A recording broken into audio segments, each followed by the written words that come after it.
What it is, guys? Welcome to the live stream tonight. My name is Lordbard. We're just waiting for a couple of people to come on. Tonight, I'm going to be talking about real estate and debt. Okay, you need to hear this. Okay, so we just wait for a couple of people to come in. While I'm waiting for you to come in, I want to talk to you about real estate tonight. Okay, we're looking at the right place. Okay. So tonight, welcome to the live stream. If you just joined us for the live stream tonight, tonight I'm going to be talking about real estate debt. A lot of people are asking me on social media, how do I get get out of debt? And I want to share with you fellas tonight briefly about that. Okay. Now it depends on what sort of real estate you're into, buying a business, buying houses, whatever it is that you're interested in. I wanted to take this moment to talk to you about that today. Just get my phone. Excuse me. I'm just looking at my notes. I always write notes on my phone so I can understand. So I can understand that you fellas' questions. So our first question comes from Denny Shaw from North Shore, Auckland. He asked me, "I'm in debt with 300,000 for a 4-bedroom house that I bought." Okay, let me tell you what's wrong there, Denny. What's wrong there is you bought a house for two there. In my last video, okay, Danny, I was sharing about how you should not ever borrow from a bank. Let me tell you why. See, when you get yourself into a $300,000 debt, the bank will foreclose you. Take possession of your property, take possession of your vehicles. They can literally bankrupt you. So I want to show you a method where practically you buy a house for 385.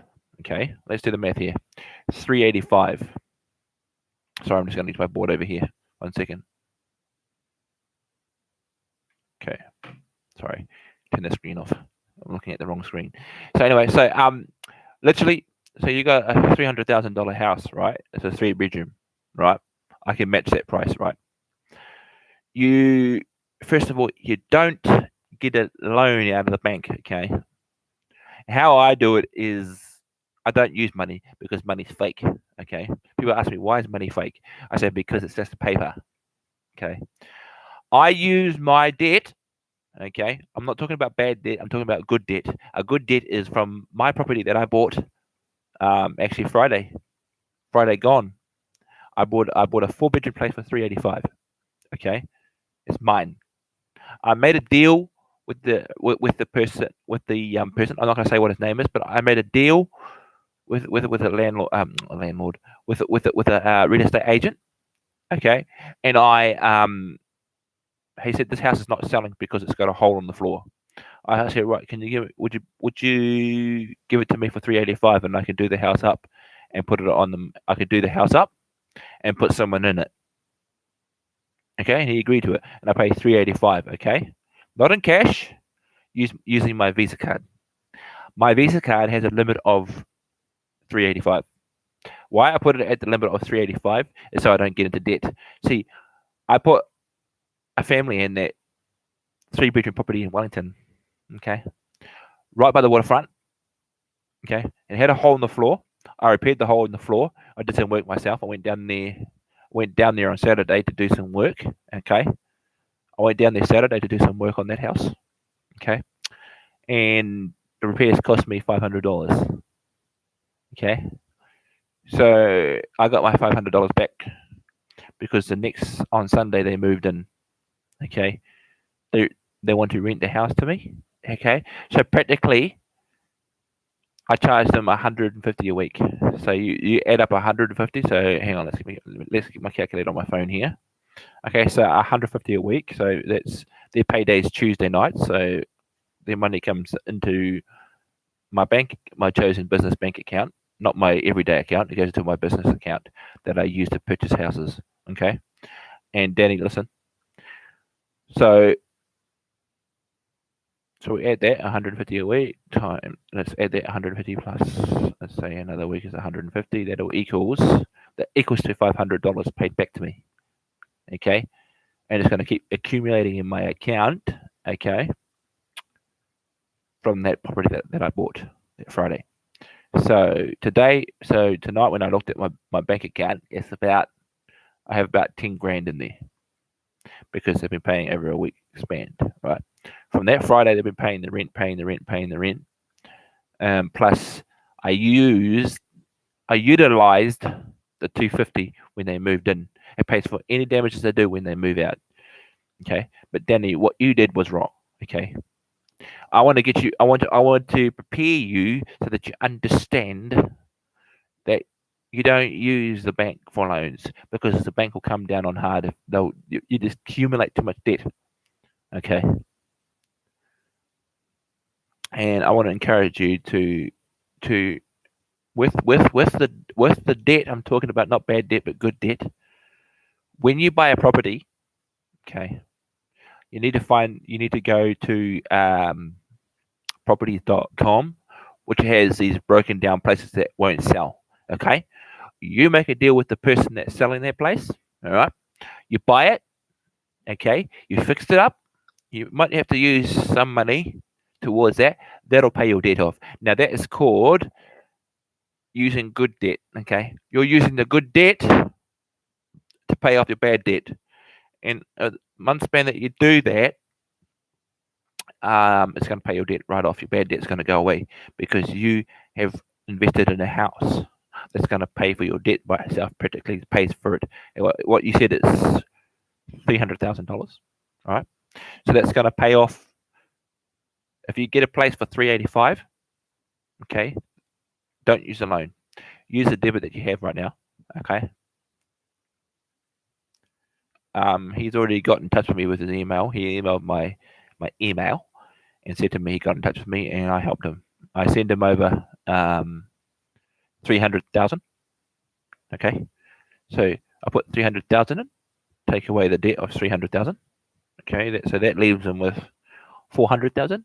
I told him with that 400,000, okay, I want you to buy a property from the website I gave him that I told you guys.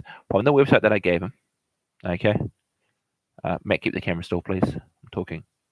From that debt that I gave him, from that money I gave him, he paid off his debt, so he had 400,000 left. Right. So I gave him the website, showed him a good property. I told him to get it for 385. Okay, so I gave him the 85,000 out of that, so they gave him 385. Right, 385. So I gave him the 80,000 to add to the 385. So that was 385 altogether. So that way he had 285 left. See, so I'm teaching Dan something, right? He got the concept, and now he's slowly his debt's dwindling. Because I always tell you, to make money, there's no subtraction, there's no takeaway. It just keeps adding up every time that you get a place. I own about 4 properties now. 4 properties. Okay.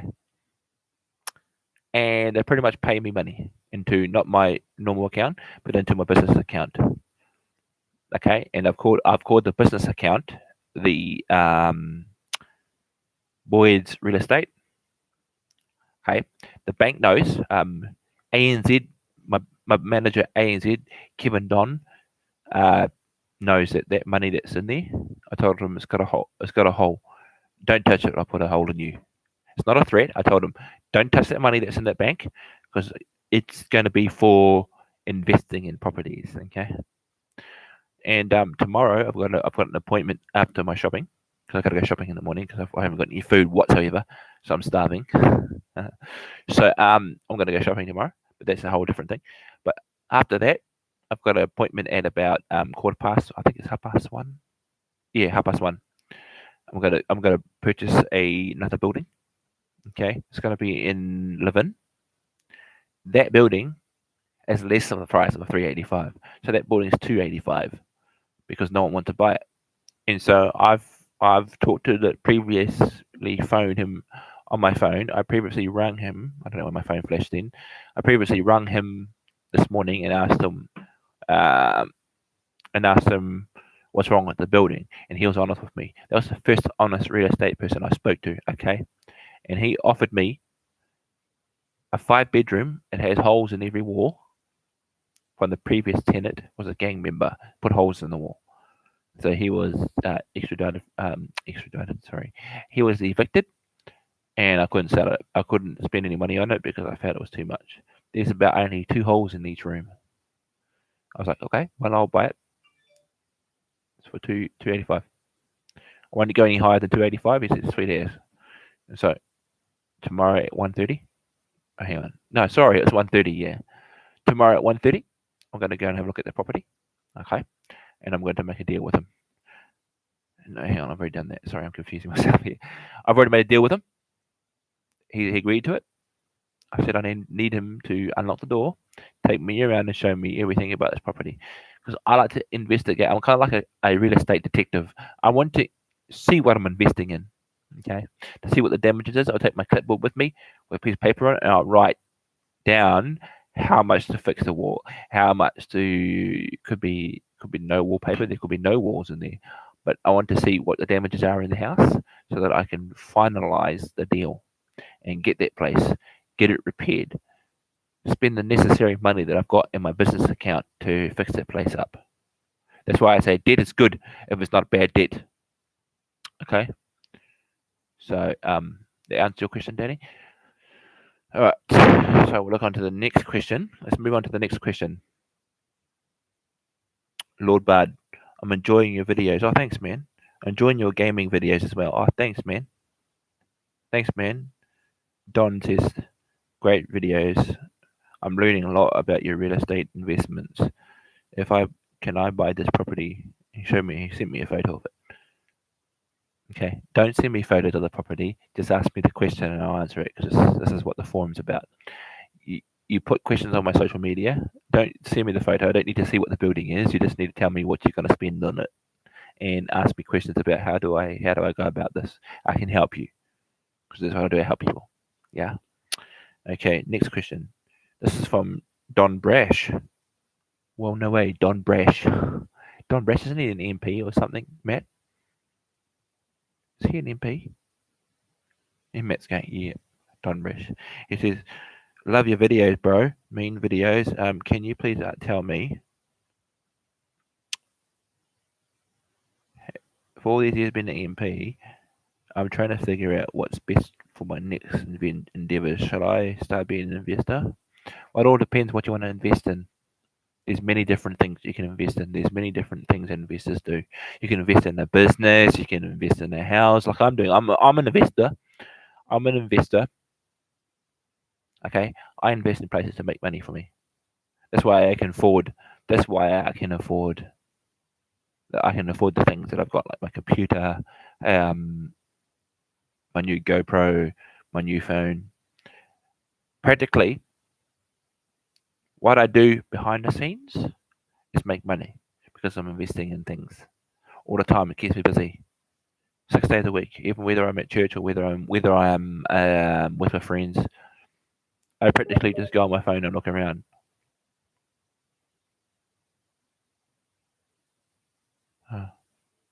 That was just my friend talking on as well. I'm trying to live. Anyway, so particularly what I'm talking about, Don, is you've got to choose what you want to invest in. You can't just say, oh, how do I go about investing in new ventures? It depends on what you want to do, Don. So hopefully that answers your question, Don. If not, you can see me more on social media, on Facebook. Okay, we move on to the next question. That's from Wing Xing Ring Shang Shahai Wing Shahai. I previously invested in Bitcoin. Great, good on you, bro. Well done. But I don't understand the fundamental of investing. Okay, well, here's the thing. You have to. The first thing you did right was get Bitcoin. All right, it practically makes money for you. You don't need to worry about that. But what you want to do with your Bitcoin is invest in properties. Okay, don't take the money out of the bank account. Put it in your bank account. get a Visa card, but don't overspend. Don't go and overspend in shopping because I got all this money from Bitcoin. Da da da da. You need to start investing that as soon as you make the money, like as soon as you get it, at least $385 or $100,000. You can invest in properties. Okay, go to the website, which is linked down in the link in the description on my Facebook page. I have the link for the website where you can find houses for cheap. Invest in them, do some work on them with that money you got with Bitcoin. And I suggest you use that. Don't take any money out. Use your Visa. I use my Visa. I don't use the fake notes. What I do when I invest is I use a Visa card. Okay. That Visa card will practically pay for the property. Okay. I'll go into the real estate agent office that I'm dealing with and I'll go and pay in a debit card. I never use cash because that's fake. It's just paper, just a piece of paper. Why would I want to spend a piece of paper when I can use my card, when I can use a debit card, right? It practically pays for the house for itself. Okay. So yep. So, but no, well done for doing the Bitcoin. I hope that answers your question. If you've got any, if you've got any others, please email me. Okay. The emails will be in the script. Look, the emails. Sorry, the emails will be in the description on my Facebook page. I need to put it on my YouTube channel because this YouTube channel is for teaching. Okay, I'm teaching you something, and hopefully that'll help you, dude. All right, move on to the next question. Sorry, I'm going too fast to slow down a bit. We'll move on to the next question. This next question is from James Devell. Sorry, James Devell. James Devil. Devi. Sorry, I can't even say your name properly. James. I'm just going to call you James because I can't say that last name. It's really hard to say. Are you from Spanish? You speak Spanish? Your name looks Spanishy. Your name looks Spanishy. Your name sounds like Spanish. I can speak Spanish, by the way. That's my second language. My first language is Māori, second language Spanish, and the third language Chinese. So, yeah. Anyway, so moving right on to the next question. We have a question here. Your question is, so I have just started investing after you taught me how. Could you please do a workshop in your next live? Yeah, mate. Yeah, no, I mean that's what I'm going to be doing. Not tomorrow, but Thursday night. I'm going to be doing a full live on that. I'm going to be doing a workshop and teaching you guys how to. It's a free workshop. I'm going to be teaching you how to do it. See my whiteboard behind. See my fridge behind me. I'm going to use that as a whiteboard because I don't have a whiteboard. My whiteboard got pinched by my brother. Matt's wandered off with it to his place because he uses it for his videos that he does. So the next thing as well is, could you please? Thank you. Yeah, no worries, there, James. Yeah, no worries, James. I'm glad that I could help you and tell you what to do. The next live stream on Thursday night will be the workshop that I'm doing. Okay, so make sure you tune in for that. Thank you. And we have no more questions. If you have any questions on YouTube, chuck it in the chat. We're going to be live for a couple more. We're going to be live for a bit more. And coming up next, I want to show you some properties. I'm going to show you some properties from my phone because I'm using the computer for my YouTube, and I don't know how to live stream that while I'm talking to you fellas. You guys want to be able to see me so I can explain things. I don't like it when I turn the camera around to my screen because it causes a fallback from my GoPro that I bought. So yeah. All right. So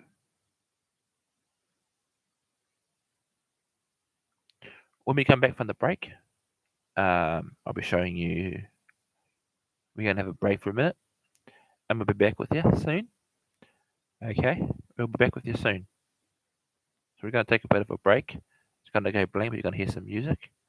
I'm gonna play some music in the background so you guys can enjoy that. I might keep it live on. We're gonna take a break for a minute, and we'll be back with you shortly. All right. And we're all right. So we'll see you guys in about an hour. I hope you enjoy the music. We'll see you soon.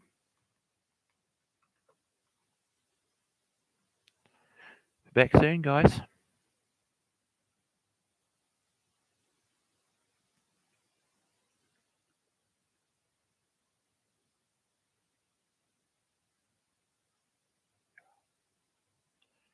Yeah. Can you answer my text? Can you answer what I asked you?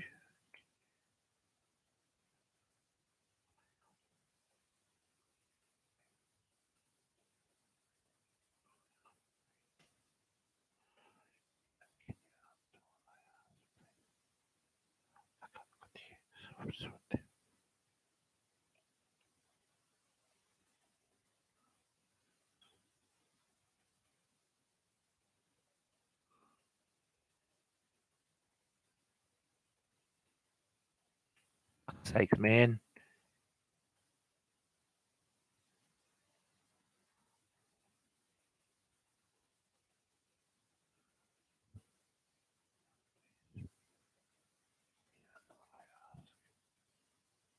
Oh,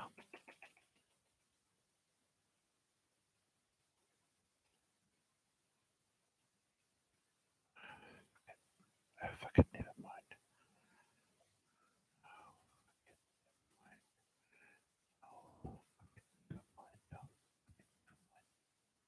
Oh, fuck it, never mind.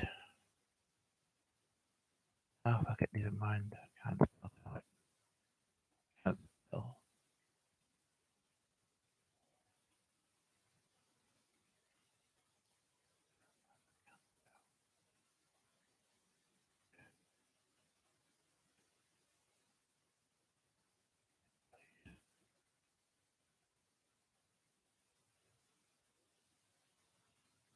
Oh, hell.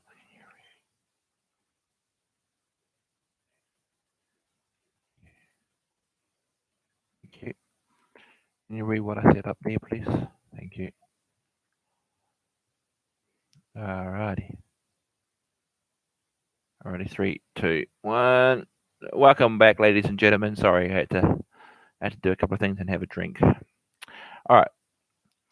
Alright, so the next thing I want to show you, my phone. Okay. Right. So let's get up some properties. I'm using my phone so you guys can see. That's my phone here. Is that going to work on my sun? See, does that work, Matt? Is that too bright? Should I turn the bright off? Turn the bright off. Yeah, okay. Turn the bright off, Matt says. Okay, Roger. Matt's talking to my ears, ladies and gentlemen. How do I? So turn that. Pull that down. No. Hello.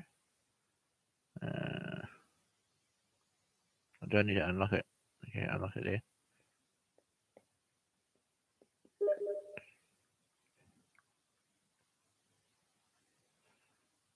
Yeah. Talking to friends on the Steam is just distraction. Anyway, we're gonna bring up the properties. Bring up some properties I want to show you on here. 1983. Oh, we don't want that. Fudge chocolate. I can't swear on YouTube because apparently I'm not allowed to. Okay, so we just get the internet on here.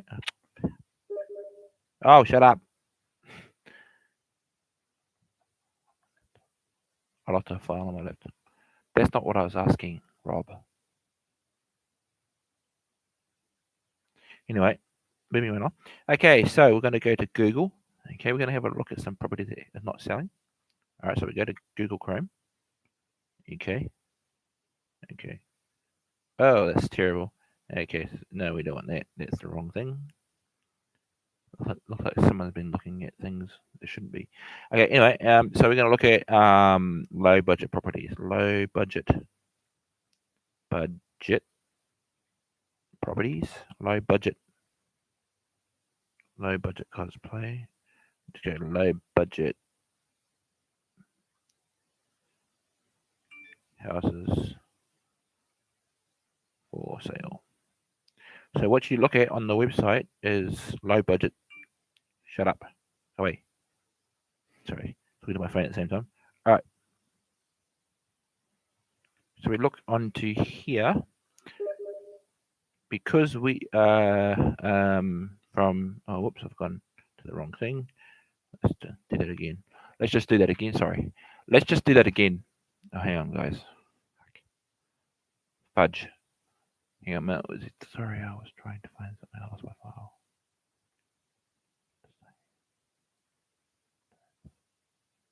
He's not even answering.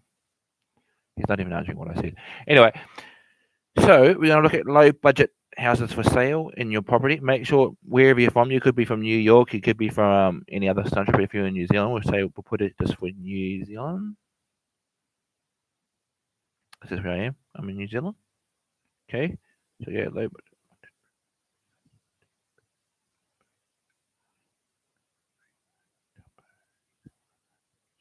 budget. So we're going to look for the cheapest properties. Okay. Okay, so not right now. Okay. Got a $55. Yeah, 5,500. 5,500. Okay, let's start with that. 5,500. So this is in Auckland. Okay, so we're going to have a look at the house. So this former church is 120, right? So we've got a former church here for 120,000. Okay, so we've got a former church here. See that? Can you guys see? Wait, it's still bright, isn't it? Oh, God. Okay, let me just tell you. So we've got a property here. Okay, this is a former church in the West Coast. It's listed for 120,000. So something like that. Okay. The leasehold means that you have to pay the rent for the ground, the house to stand on, and great amount. It's 20,000. You fix it until 2024. Okay. For instance, we could buy that church and then do it up, paint it, see it's for sale. So we could buy that church for $120,000, right? And paint it, clean the building, go inside, clean the building inside, carpets and set up chairs, do an altar there. That could be for a church. Christians could be finding a place to do their church, and so we could put the sign up for them. We could rent this out as a house. I could literally turn this church into a house. Take the windows down, put new windows in. Cover the holes up, wait for that to dry. Put new windows in. I could put square windows in. I could turn this church into a cafe, call it a church cafe for people that go to the church, and they could literally pay. I could literally put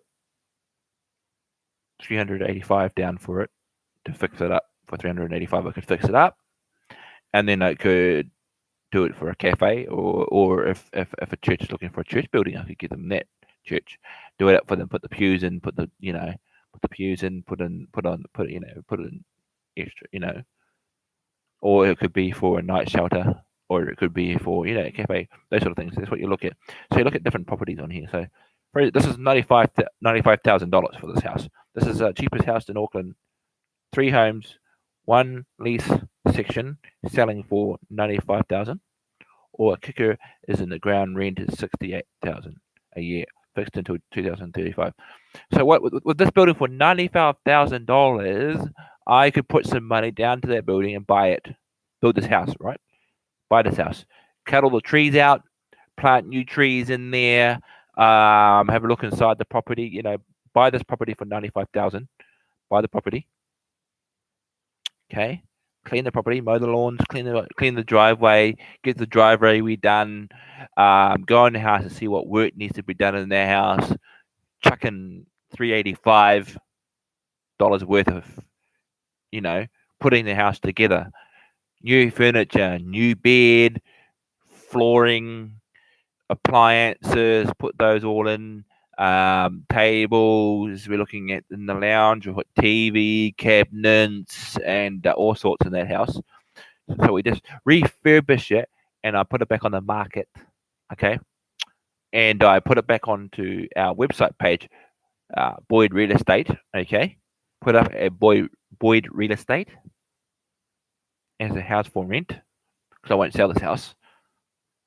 I'll keep it for 5 years, and then when I feel the house is worth more, what I've spent 385 on it, practically, yeah, I spent 385. People say, why do you spend 385 on properties? Because it needs to be done up. Okay. I've cleaned the trees out. I put new trees in. Okay, and what I'm doing is I'm doing up the house, right, so that I can put someone in there. And then when someone approaches me or rings me on my phone and says, hey, look, I'm looking for a place to rent. Do you have a place to rent? I say, yes. I'll charge them $150 for the rent. 150 for the rent. I'm not talking about 150,000. I'm talking $150. Okay, because practically it'll pay me back for what I spent on it. Yes, I got it for 95,000, but I've bought it up to 385 because it costs 385 to do the house up. Okay, and then when they start paying back their 150 rent a week, say they did it for Wednesday, say they did it, say they get paid Wednesday, so they put money through. I just let that money accumulate as long time. It depends on how long they stay there. If they stay there over like 5 months, I could literally make 385 back. Right? Okay. And literally, what I do is I talk to the person that's buying that's renting. Okay. I give them what you call a lease agreement. Okay, a renting agreement saying that they have to look after the place. It has a rule on the lease agreement, has the rules. I give them two pieces of paper. One's the lease agreement, one's the rules. Okay. I set the rules for them. I tell them what the rules are. No damaging my house. Okay. You've got furniture there, or we can remove the furniture from the house. If you've got your own furniture, you want to use your own furniture, that's fine. We can remove the furniture. Now, the furniture that I bought from that house will go into my warehouse until we need it for the next place. So I bought a warehouse many years ago when I first started investing, so that I can put all my furniture and stuff in there. But it always keeps getting used, so my warehouse keeps getting emptied with my stuff on the lounge. Okay, stuff. There's all these refurbishing homes. That's why I've got a warehouse full of new stuff. Okay, it's tarped so it doesn't get dust on it. So when I need to use it, I bring it out and put it into my houses. I have people who help me do that. Okay, people who help me do it. Um, who help me refurbish and stuff. Help me refurbish stuff. So anyway, moving on. So that's pretty much the idea of what I do. I look for the cheapest house that's for sale. Okay, this is on istaff.co.nz. Remember that. Look on there for cheapest houses. Okay. So move on to the next. So this next property is 120.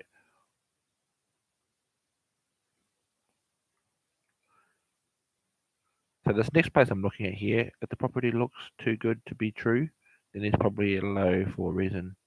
It is improved that your research before buying properties so that you can understand whether it's actually getting a bargain or whether it's going to end up spending significant amounts of money on the property.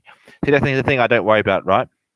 I look at the prices of the cheapest property that I can invest in, right? As I said, we do it up for 385.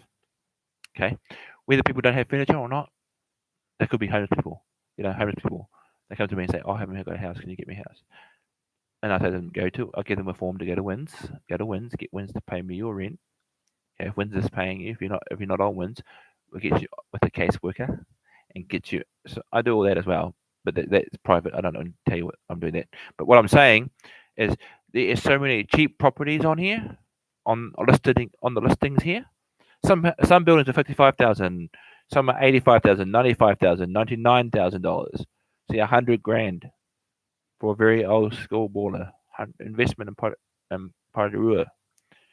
See, there's 155. There's $120 cozy spot Napier's, 120,000.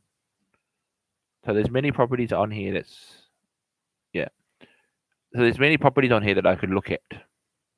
Okay. So don't get me wrong. When I'm talking about the $125,000 houses, I'm talking about the properties that are here for cheap. Okay. So like High Street in Greymouth, they want to rent a property for $99,000, right? So I've got deals here that I could do to put my money on houses. So this property here I'm looking at is a townhouse, right? 60 years, everything is still original from the wallpaper to the bathrooms, and everything is in between. Other times it might be less to through or access spots. Sometimes it could be urgently a good price if someone's being sold by a state of someone who had died or its owner had divorced and he wanted to move quickly. With those kind of properties, when someone dies in it, we get the local pastors to come in and pray over the house because we just put a blessing on the house. That's what we do. That's what we do. It's an entirely different story. But so this property is listed for 125,000, right? I'll ring up the person who's selling this property and I'll say, okay, I'm interested in your house. Will you sell this house for me? You said 125. I'll give you 125,000. Which is 3 zeros on the end. Don't look on these budget houses. Excuse me. Shut up. Don't look on these houses and think, oh, it's $120. It's not. If it's got 3 zeros, it's 100,000. If it's got no zeros and just 125, then it's $125. It'll be for rent. You want to look at the budget houses that are selling here, because you make such a deal. Like this one, I like the 95,000. What I'm looking at, I could invest in that property. I could contact the person and say, okay, I want to give you $95,000 for that house. Okay, tell me what's wrong with it. I'm going to write my clipboard what's wrong with it. Take me around the property, show me it, show me the inside. I want to see. Always look at what you're investing before you invest it. If it's got a hole in the floor, say, okay, I'm going to spend. So you look at the costs for that. Okay, in my workshop tomorrow on Thursday night, I'm going to teach you how to fix that. Okay, I'm going to teach you. I'm going to do a 5-hour workshop to teach you. It's not going to be fast. I'm going to talk how I'm talking to you now. How to do that, because it's important when you're looking at properties. You've got to make sure that it's not over. That it's not over the price range that you're looking at. It's low price ranges because it's budget properties. There might be something wrong with it. You got to make sure that the real estate agent or whoever is selling it, could be a private person, they need to tell you the truth, because you hand them the lease agreement and say, this is what I'm willing to do. I'm willing to buy the house off you and fix it up, but I need you to be honest. I always look in their face. I always interrogate them nicely with a nice attitude. You say, okay, say I'm buying a property off you and you say to me, okay, I've got a 5-bedroom house and I'm selling it for $86,000 because there's holes, the windows are broken and the door's gone missing, or the door's broken. What can you give me? And so I'll talk to you first and tell me what else is broken. So you need to take me through the house, give me a tour of the house, right? So you give me a tour of the house, and I'll say, okay, I'm going to put $385 on this house. So if I pay the price that you want, $685 or $680,000, $80,000. So $68,000. I'll put down the money for you right now. I'll pay the money in your post. Let's go back to your office and let's do the paperwork, finalize the paperwork. And I'll put $385 down. I'll buy the house off you for the price that you're offering me. I'm happy with this place. Yes, sir. Can we do business? I need to be honest. What happened to the house? What happened to this house? And he'll just say, I don't know. I bought it privately. They didn't tell me. So I say, okay, well, I'm willing to fix it up. I'll do it up. Okay. The money that I'll get, you'll get half of it. So I may down the track, I may want to invest if he's a real estate agent. If he's a real estate agent, I'll do business with him. I'll say, okay, I'll help you make money as well as me making money. So that person's making money while I'm making money. Okay, that's how I use my debit card. That's why I call it debt. Good debt is paying me a lot of money. So far in my bank account for ANZ, I have at least 15,000. And it's building up every day. I could be up at 100 grand by now, because I've got so many properties. I've got 4 properties. I've got 2 in Wellington, 1 in Auckland, and 1 in Palmerston North. Because I use this website called istuff.co.nz. I'm always looking for deals. If I'm not playing games and broadcasting GTA 5, 5M servers, I'm on here doing money, because that's what keeps me busy, right? So you got to always remember to look at the price range of the building. If it's over the budget, don't go, oh yeah, I'll buy that one, because then you're looking at debt. You're debting because they say, oh, you should get the bank loan out. Real estate agents tell you to get a bank loan. Don't, because I'm trying to show you guys something here tonight. Okay, I'm trying to show you. Okay, I'm trying to show you how you can utilize the budget houses that are in New Zealand, or if you're in New York, or where, it doesn't matter where you are. They have some sort of place that's budget. Like, I was looking at a New York property yesterday. I was looking at a property and there's no windows in it. Someone had built it. Okay, it had floors, it had wallpaper, but didn't have any windows. So I rang that person in New York, and on behalf of me, I called up a mentor of mine. I called up a mentor of mine. I'm not going to say what his name is, but I called up a mentor of mine, and he bought it. And so some of the money he's making from it, he rented it out to his parents. And so they're paying me. Money's going for me. Money's going for him. And so all up, that's given me 15,000. Another payment came through. Actually, let's have a look while I'm here. ANZ Bank. Let's go to my ANZ Bank. Correction, I got $500,000 from that property in America. I forgot. It's 5 now. I forgot about that property. Funny that, eh? So that's 5 properties I've got now. So I just got an email from this person. I'm not going to say who his name is. I've got an email from this person. He says,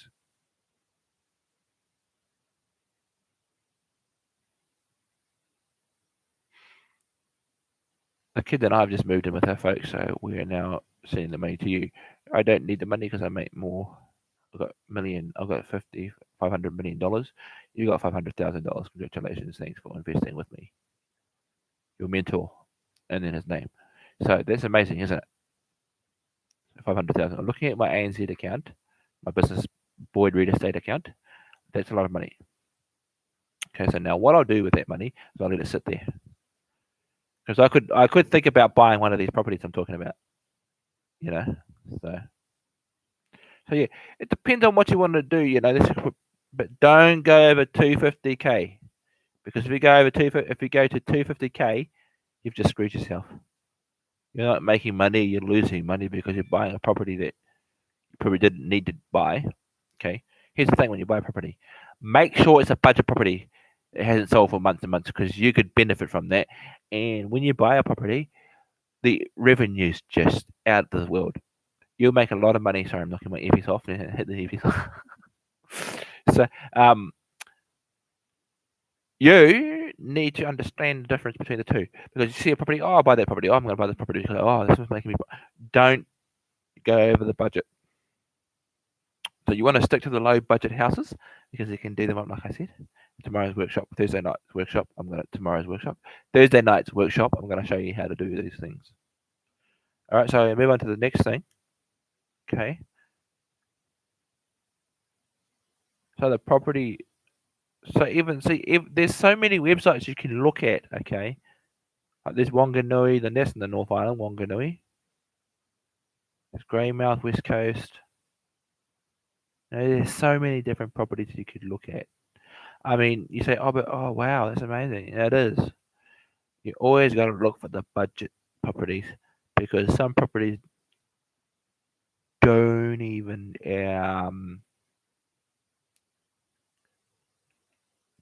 people don't even look at it, because they say, oh, it's too dear. It's not too dear if you use debt on your debit card. Okay, I put a spending of $385 on my card. That's all I want to spend on my properties. And actually, money's going in the bank all the time, going into ANZ all the time. I got 500,000 because of my building in New York. That 500,000 is going to stay there. It's going to sit there. It'll build up from all my other properties. Okay. Sorry. Leaning forward a bit. So that is the reason why you need to learn how to budget. That's the reason why you need to learn how to invest with debit, with your debit card, using a Visa debit card. You say, why do you use? I don't use money, as I said. The only time I'll use money is if I'm spending on myself, like groceries, for instance. Groceries, for instance. I could have got married, but I chose not to, because I choose to invest in myself, to make money for myself, for my business. I've got 3 people working for my business. Now that's up and running, I've got 3 people that's working for my business. So right, we click on this. Let's go and have a look at these different properties that are on the market. Right, so we're sitting here looking at different properties. See, there's Buckland Road in Epsom in Auckland. See, there's Manchester Meadow Road. There's Bonjivia. There's Makati Bay. See, there's different properties here that I could look at. Say I want to go to Bay of Plenty, or say Auckland. I want to go back into Auckland again and invest in a property, right? They have properties in Auckland that see even some of these properties here in Auckland, deluxe entertainer. There's different properties in they're low budget. So yeah, there's a different kind of properties you can look at. Make sure I always say this. I always stress this to people. Make sure that you are investing in budget properties here. Okay. Hopefully you enjoyed what I'm inputting to you guys because I want you guys to learn property values. Okay. You buy something cheaper because you're on the budget. So we're on the budget. For me, I use the budget buildings because I feel every time I spend money on them, I'm going to make money on them. I spend money on them, not using it in paper. I use it on my Visa debit card. I go back to the real estate office. I use the EFTPOS machine, and they always pay for my card because that develops money into it. I put money into it. It may not be 100. It may not be 385. It might be less than 385. I might put $500 on a building just to do, just to get the building ready. Generally, 9 times out of 10, people have their own. They say, "Oh no, I just want to buy the house. We can fill it with our stuff. We've got stuff from our old house that we're moving into the new house with." And some people may not have stuff, so I offer them a refurbished place. I refurbish it myself using a 385. That's the only time I ever use a 385 if I'm going to refurbish it for them. Because it's a blessing to them, because I love seeing people smile. They say, "Wow, it's new," and that makes me happy because I put someone in there that's going to pay me money. And I'm happy because they're paying me rent. And they've got their lease agreement and they've got the rules. I always tell them the rules. I don't usually write it on paper because some people can't read. And that's okay. Because I teach them some things, I teach them some things. I might even help them make money. If they ask me, I might help them. Because that's the sort of person I am. I help people, So anyway, yeah. So now we're going to go to the questions again. We've got some more questions coming up on social media. So we're going to go to David Tusk. Husk or Tusk. Is it Husk or Tusk? Is it T with an H? It's with an H. Sorry, it's with an H. He asked, it's with an H. He asked me here on here. He asked me a question. So I'm thinking about what you were saying in your last video where you said that properties range is about budget properties is about $95,000 to $98,000. I saw a 4-bedroom place. I got it for $98,000. I am making $100,000 off that place because I put the rent down for $385, and out of that $385 was the cost of upgrading the place because people wanted it refurbished, so I charged them extra $150,000. Oh, there you go. He learned something. He learned my concept, and plus I learned about good debit, not bad debit. I'm not in debt. I'm loving paying through my Visa card. Special thanks to you, lordbard, for helping me. Appreciate it. And I'd like you to take a look at these photos. Thank you. Oh, thank you, man. No worries. I'm glad you learned. I'm glad you learned from our workshop last week on Facebook. Thank you so much. Awesome. Thank you. All right.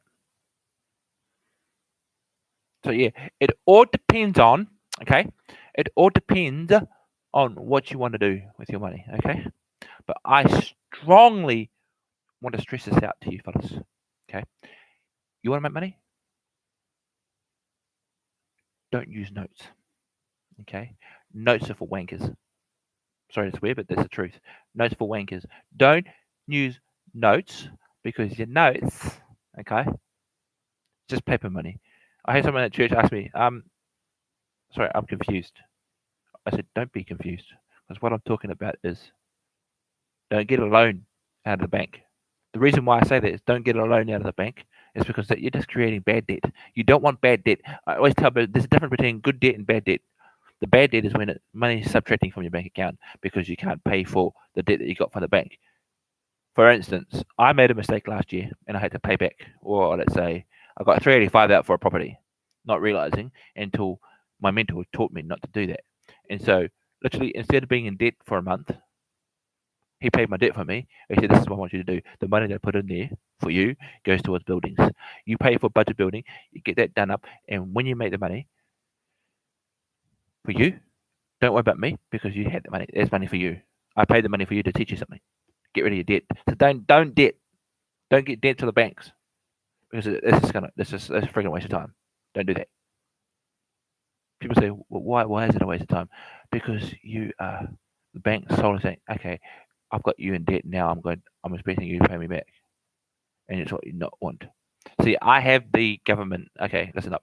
The bank wants to come after me because they're wondering why I'm making all this money. How am I making all this money? I tell them the same thing. Get on my Facebook page.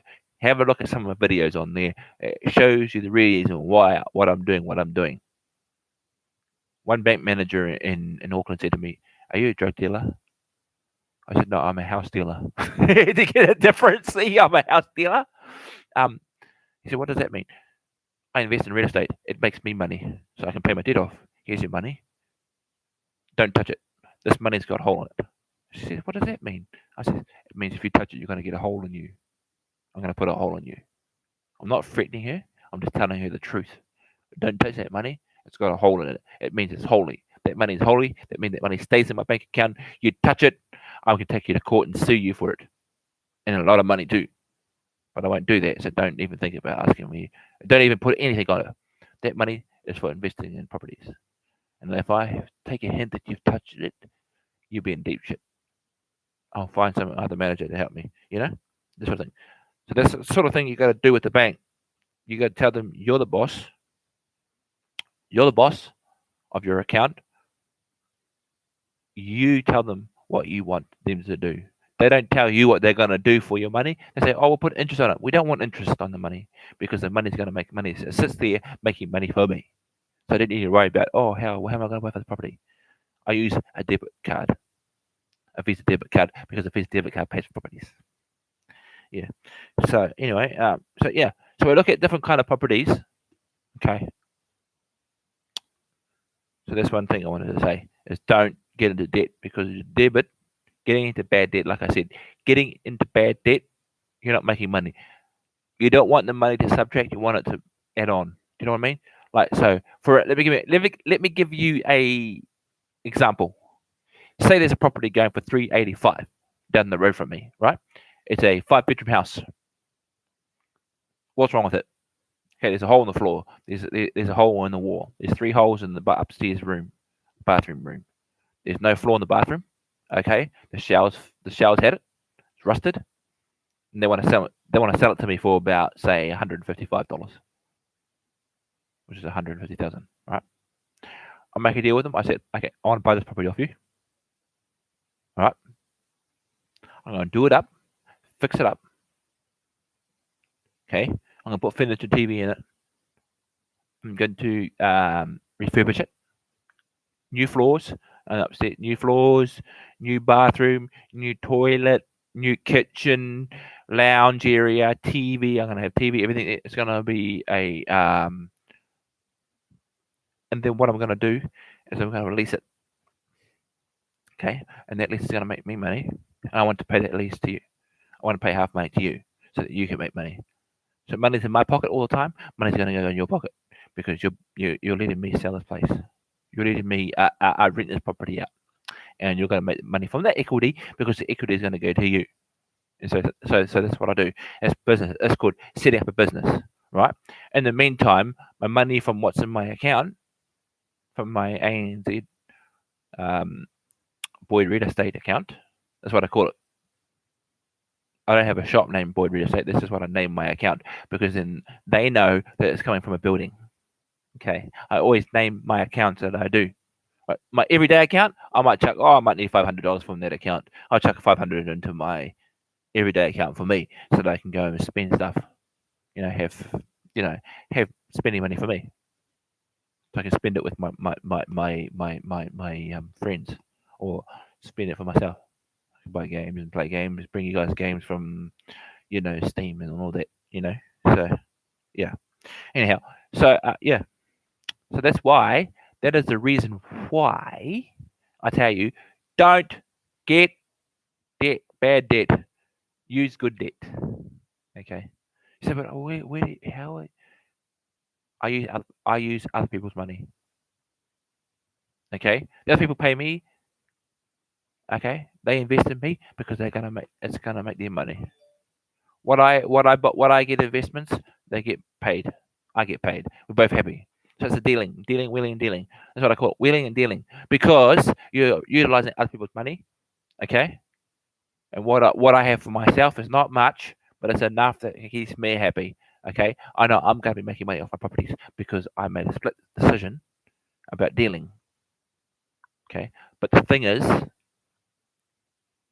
when you do these kind of deals, you got to be honest. Don't lie. Don't tell lies. Be the truth.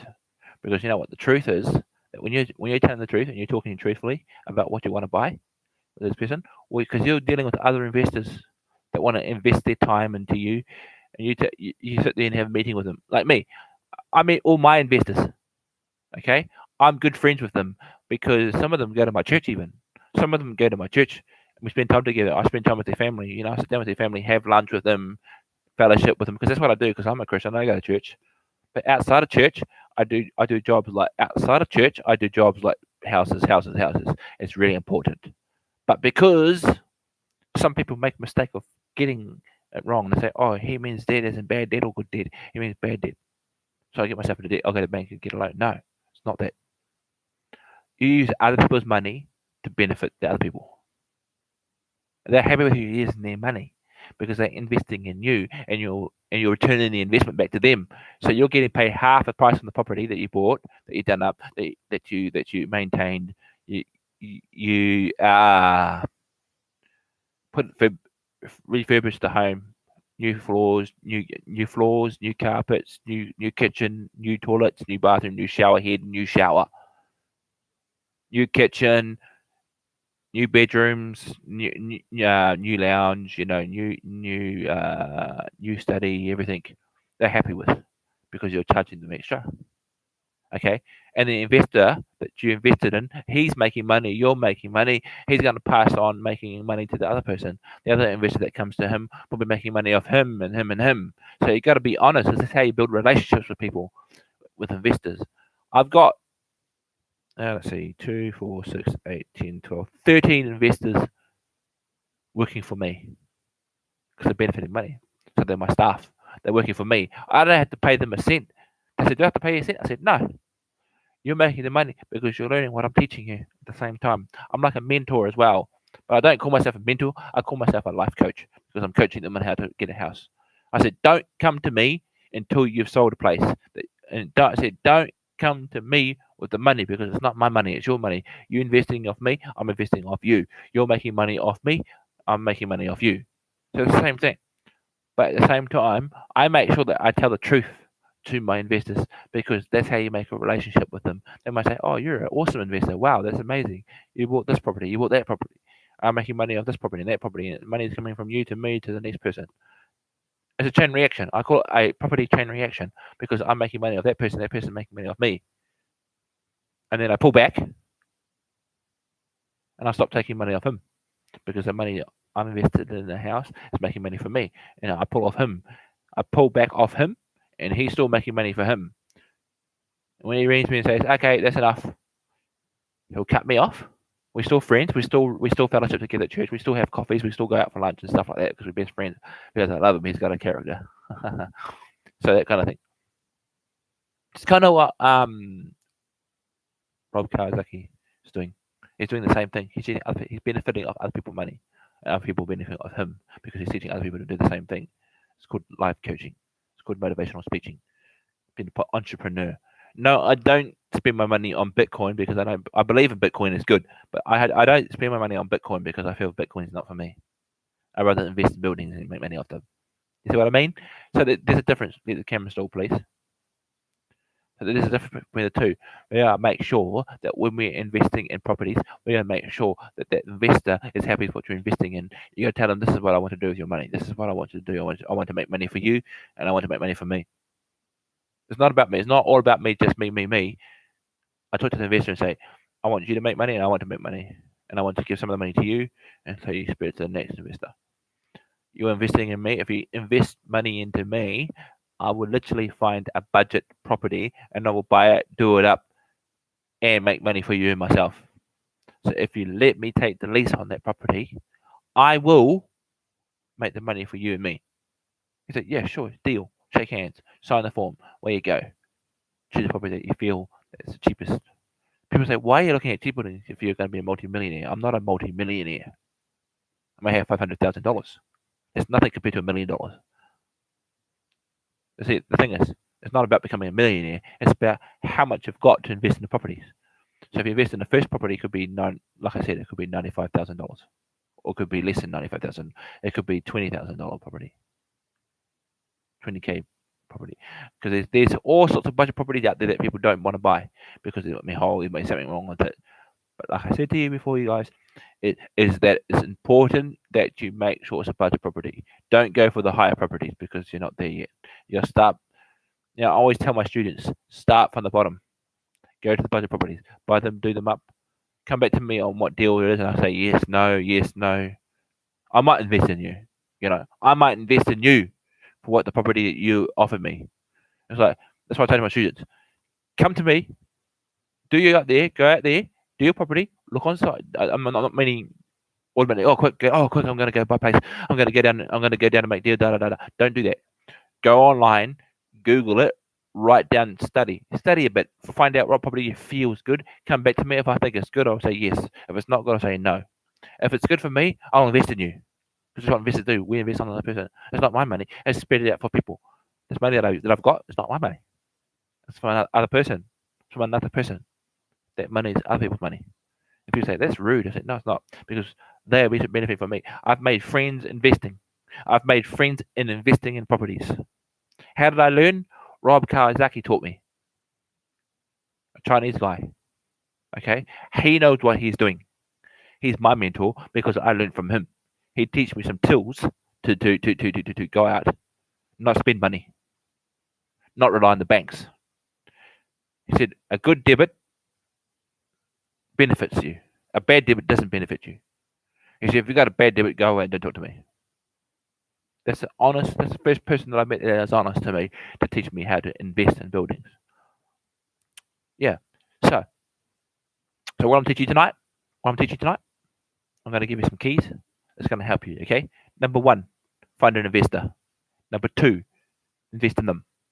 Number 2, tell them what you want to invest in. Number 3, help them make money. Build a relationship with them. If you build it, there's a 4 things. There's a 4 keys. Number 1, find an investor. Number 2, don't use your number 2. Be friends with that investor. Number 3, invest in a property that's going to benefit him and you. Fourthly, finance it. If he finances you for the first property, finance him for the next property. He might ask you, oh, now that I've invested in you, can you invest in me? You say, yes. Okay, how much you've given me?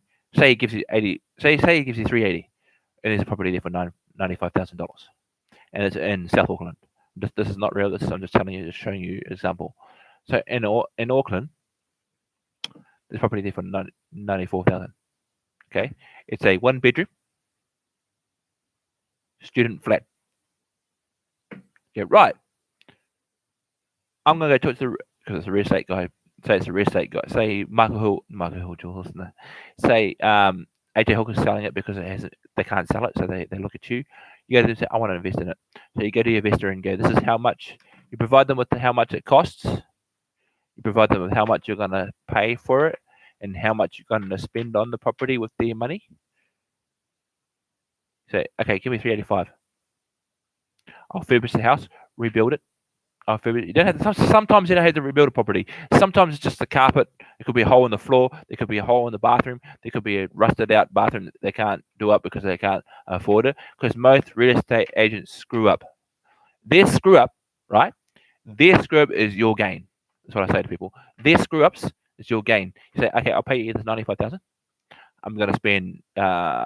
You might even not have to spend $385 on the property to refurbish it. Sometimes I do. Not all the time. Sometimes I do. I'll get $385 out of what I've got in my business account, and I'll make money out of it. I will utilize the money to do up the place and make it look nice, and then I put it on the market. And then someone say I might not buy it. I might not put people in it. I might just have it for myself. Okay. I'm going to pay myself rent. Okay.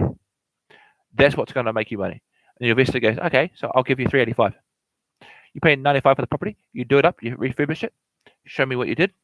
I'll come and invest. I'll have a look at it, and some majority of the investors might say to you, I might buy it off you. How much you want for it? You go, sweet deal. You go, sweet as deal. How much are you offering? That's it. Okay, so you say 385 that you've fully finished it. Show me. So they'll go and have a look at. Okay, wow, I love what you've done with the house. You've done this, you've done that, you've done this. So, okay, I'll buy it right now. I'll give you 485. They could give you more. Some investors go, okay, I'll buy it off you for 485. There you go. Here's your 485. You've made more than what you've spent. I'll give you an example. I met a guy named Rob Johnson.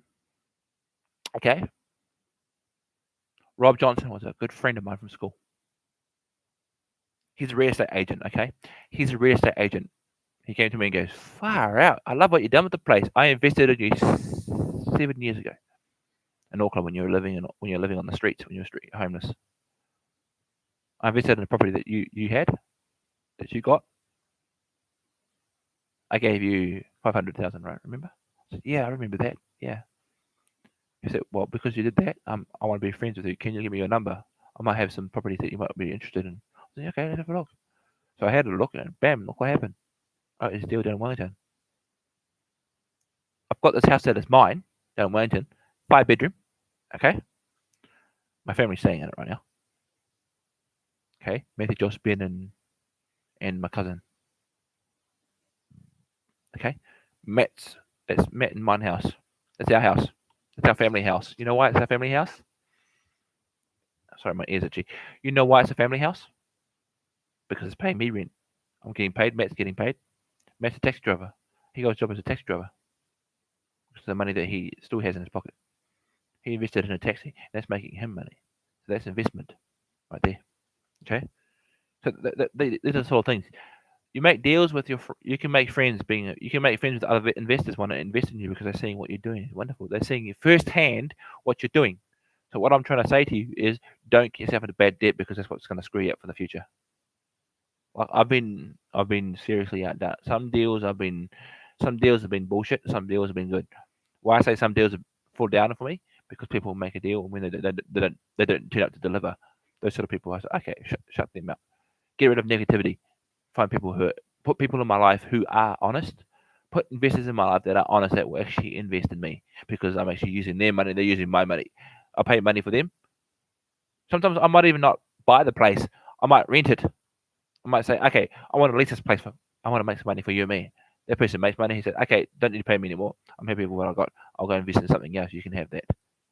That's how you build relationship. Relationship is a key to investors. If you got a relationship with investors, I'll say this again. If you got a relationship with investors, that's your key to make money. If you need to make $1 million, then fuck off. I don't want to know you. I'm being honest. So why not millions of dollars? Sometimes it might go up to $1 million, then yeah. But if you're just here to make $1 million straight away, it's like fuck off. I'm just being honest. This is the honest truth. I don't usually swear, but this is the honest truth. Don't waste my time. I'm not in it to be a millionaire. I'm in it to teach people how to become investors. You might make $1 million. Good on you if you do. I mean, I have nothing against a millionaire, but if you're doing it for all the wrong reasons, then don't bother. That's one thing that Robert Kawasaki taught me. Find people that you can trust. Find investors that you can trust. No time wasters, because the time wasters are just out of pocket. Rob Kawasaki, he is living proof that he can make money off other people, and other people make money off him because he shows he diverts it. He teaches them how to make money too. And some people just laugh at him and think, oh, he's rubbish. He's not. Why do you think he owns a brand new car, flash house? He's married to a wife. He's making money using other people's debt. Using other people's debt, good debt. Debt is good. Zero cash down. Why is zero cash down? Because You're not trying to become a rich millionaire. Like, he's a millionaire, but he's been doing it for years. I just started a couple of weeks ago after being on one of his classes. He said, go out and do a study. He said, go out and study. Look at the property, come to me, and I might invest in it. See, Robert is a very awesome person. I've met Robert. I've spoken with him in an email. And that's the first honest man that the IRS is chasing after, but he's a very awesome investor. He invested in Bitcoin.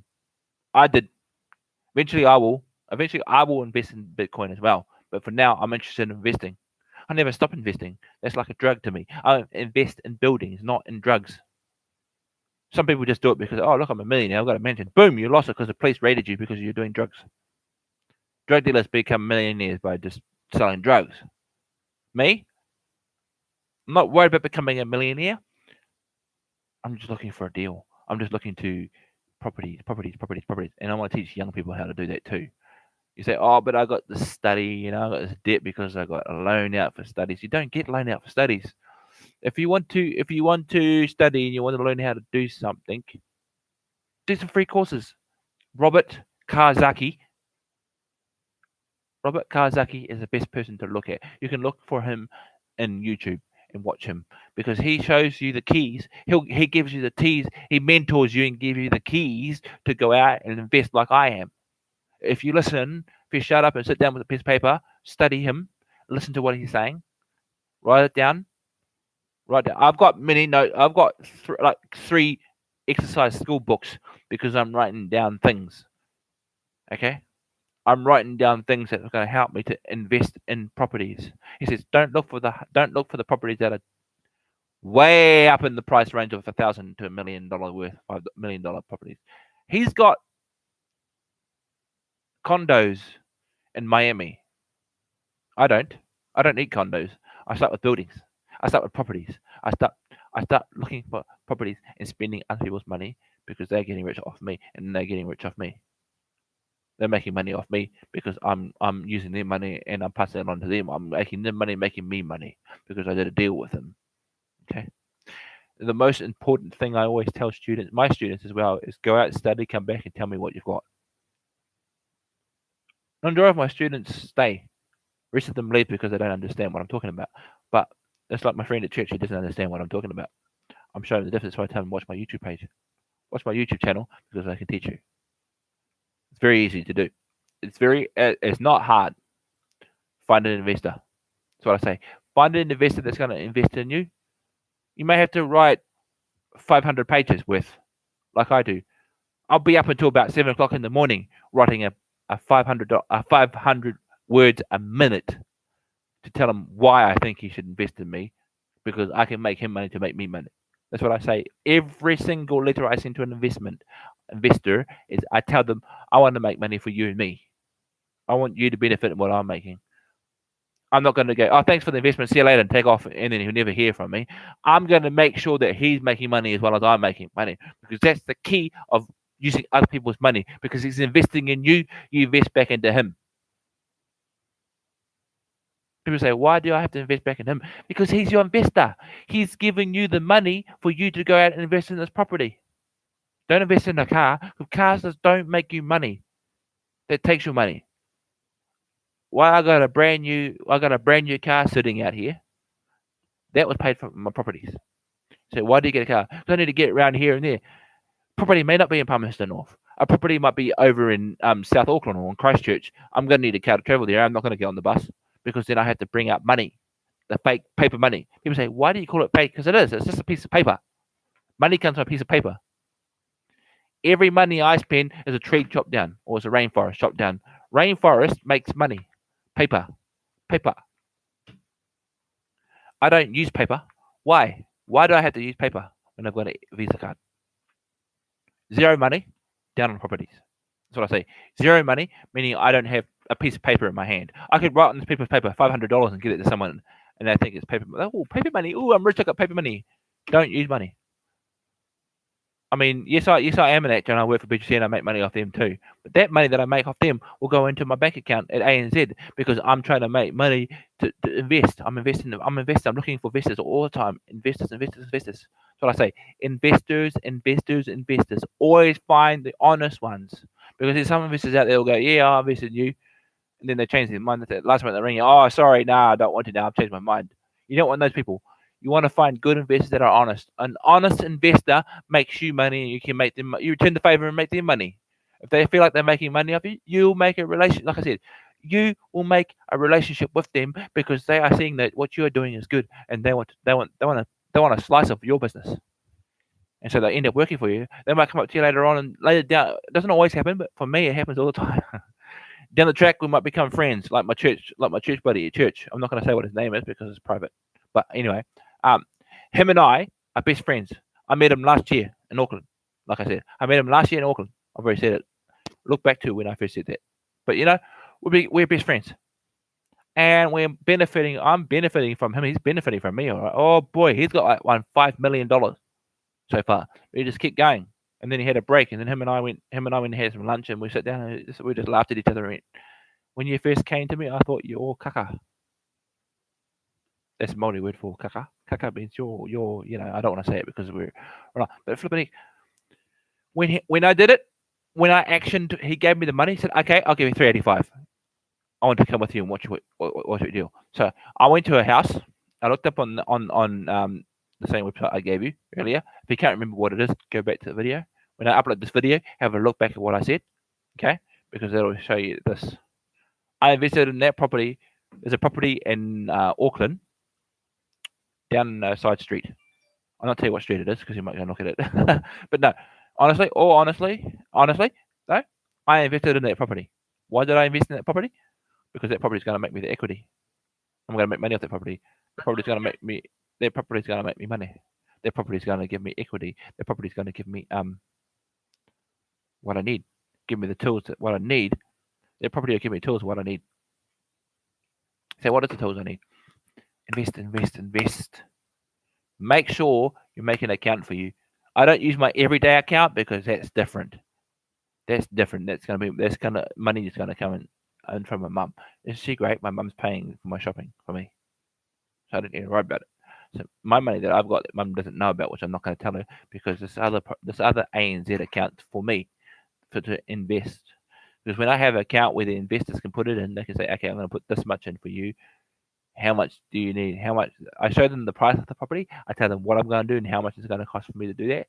Sometimes it might be less than 385. It might be 100 grand worth need done on the property. Some properties are different. All properties are different. All properties are different all properties can be different to what you're doing. It's about how's that work? Well, it's pretty simple. Really, you look at the price of the property. It could be a low budget property. You could do it up. You may not even. Sometimes I may not have. Sometimes I don't have to put money down the property because I'm using debit card. Because the money that's on the debit card is always credited. My debit card's always credited. I've never outdone my debit card. I've never overspent on my debit card because I know each budget property that I buy, money's going into that account. That debit card is on that account that I'm using for investing. I said this credit card's for investing, if possible, it's possible for myself. Credit card for investing, or Visa debit card for Visa. Visa debit card for investing, if possible for life, if possible what I want to do with the money. You say, but why are you living in a 1-bedroom flat? Why am I living in a 1-bedroom flat? Because I choose to live in a flat. I mean, I don't need a 5-bedroom because I haven't got kids yet. I've got one daughter. I do. I have one daughter from a girlfriend in Auckland. That wasn't a mistake. She didn't want her, so I took her in. So she's my daughter because I took her in because my ex, wrong choices. But that's nothing to do with us. This is what I want to teach you. Why I do what I do is to benefit my daughter. I want to make sure that she's got food. I want to make sure she's got clothes on her. I want to make sure she's got a nice bed. I want to make sure that she's got a nice got a nice dress, got school clothes, got these are all things you need to think about when you're investing. If you have a family, invest in them. Look at mum and dad; they've got their own money because dad used to be a truck driver. He made a lot from the truck. All that money that dad has used, all that money that dad has from him driving trucks, he invested in a truck, and so that truck made the money because they had a truck license. Me, I didn't. I don't need a real estate license. The law today, New Zealand law is, you have to have a real estate. Fuck off with that rubbish. I don't need a license to sell buildings. So 9 out of 10 people invested in the buildings. Okay, they say, "Oh, but you need a." I said, "No, I don't." I went to a real estate meeting once, all right, and a lot of the real estate agents said, "Far out, you're amazing." I showed them photos of my houses, and I said, "This is how much I'm putting on them. These are budget houses that I put on them." Okay, 9 times out of 10, I get one person that's interested in one of my houses, and I said, "Okay, how much?" 9 times out of 10 said, "Oh, I'll just give you this sold." I said, "Wow, don't you want to hear about it?" No, I just want the property. I want to make money off that property. I said, "Okay, well, can we do it this way?" Because 9 times other people they just jump in. "Oh yes, I want to buy this property. What you done to it is awesome. What can I do? What can I? How can I?" I said, "Okay, invest in me." So I say, "Invest in me. I'll make you money. Do you want money? I've got money." I say, "How much?" "Oh, about 80,000." I said, "That's crap. That's crap compared to what I've got, 500,000 right now in my account." They say, "Why is that? Why are you telling me this?" I said, "I want you to learn something. You may be a real estate. You maybe know how to sell because you got a real estate license. Me, I don't need a real estate license. That's the government. They want to take. They want to fucking that money. They want to fucking tax it. Me, I don't have to tax it with my. I don't have to have a real estate license to do what I'm doing. Robert Kiyosaki, he uses other people's money. Those other people benefit from him because he teaches them, like I said. Okay. Why should I have a real estate license when I don't need a bloody real estate license? All that real estate license is going to do is going to burn a hole in my pocket. Because once you think with the real estate agents, once you think with them with the real estate license, they owe you. The government will own you. That's why I said fuck the real estate license. I don't fucking need it. They say, why don't you need it? I'm investing in a property that's going to benefit me, and there's no way in hell that the government can own me for that. They say, but why are you so angry? I'm not angry about the government. Their bullshit licenses cost a lot of money, and that's money I don't want to spend. Robert Kiyosaki said, don't need. He said to me, this is one thing he said to me in a minute. He said to me, this is everybody. He's teaching everybody, but I say this is one thing he said to me. Listen, this is one thing he said to me. Don't worry about other people, what they're doing. You use my method, I'll make you rich. He says, you use my method. He says, fuck what the other people. He didn't swear, but he said, fuck these other people who say, don't listen to other people because those other people will get you in debt. You don't want debt. You want good debt. The good debt is using other people's money. Do that. That's what I'm doing. He said, but isn't that stealing from other people? No. You befriended them, okay? They're investing in you. You invest in them because you know what? You benefit from them. I'm benefiting from Robert. I'm benefiting from Robert. What he teach me. I have a whole list in my book, which I'm going to be writing a book about that. But not what Robert taught me, what I'm learning from Robert. I'm going to put it into a book and I'm going to send it out to these people who subscribe to my channel because you're serious. You're seriously wanting to learn how to create an investment for yourself because investment is money for you. It's money that you'll be spending on it. If you use it wisely and invest in budget properties, like I said, down the track, you could grow more investors working for you. That's why my company that I have, which is called Boyd Real Estate, people are working under me. I don't need a building, okay? I don't need a building to invest in people, okay? I have people out there working for me, and they benefit from them. I said, I don't want a cent from every one of these students of mine that I've taught. I said, I don't want a cent from you. I just want you to learn what I'm teaching you in my classes. Once you've learned that, keep the money because I'm making money from what I'm doing investing. Robert said, zero cash down. Why is that zero cash down?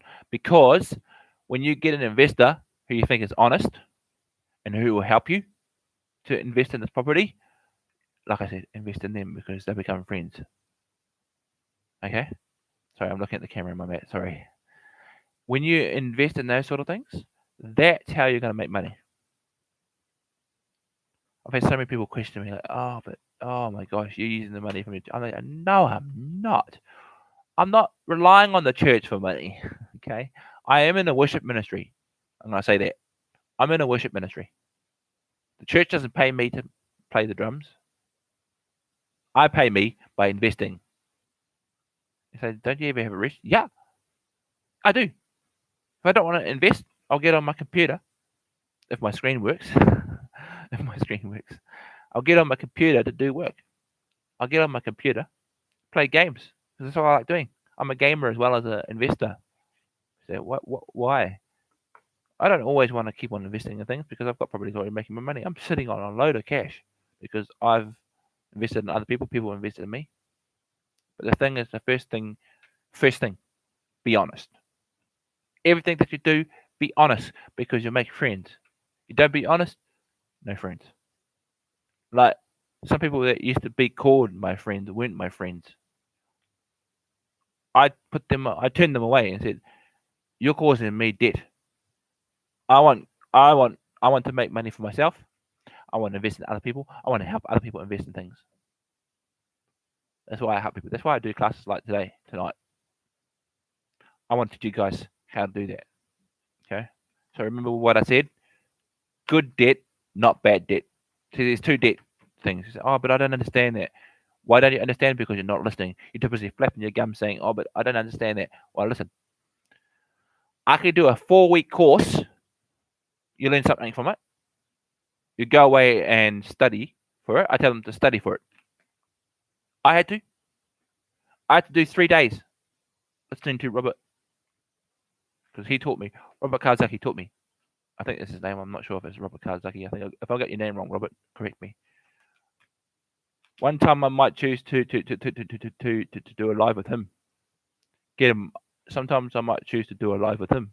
I might even get his details, email him, and ask him if he'd like to come on my live with me, and share some of the things that he's done, what he's doing.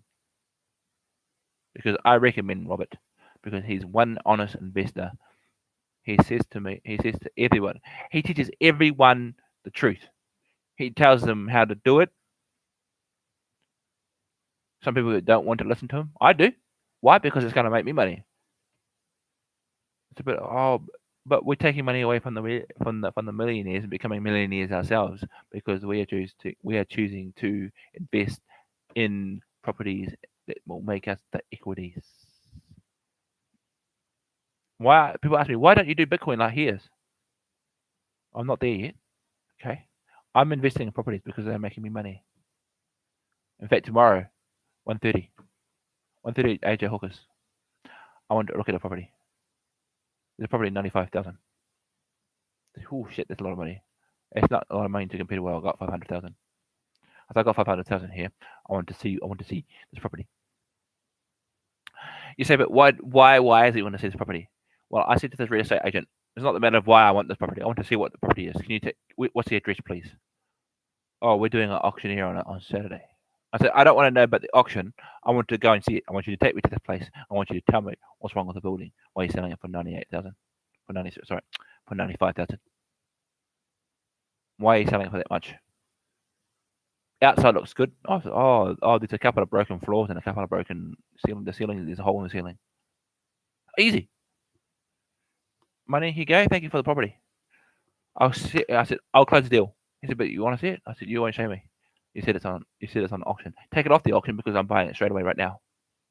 I'll give you I said, not now, but when we have the meeting. The appointment.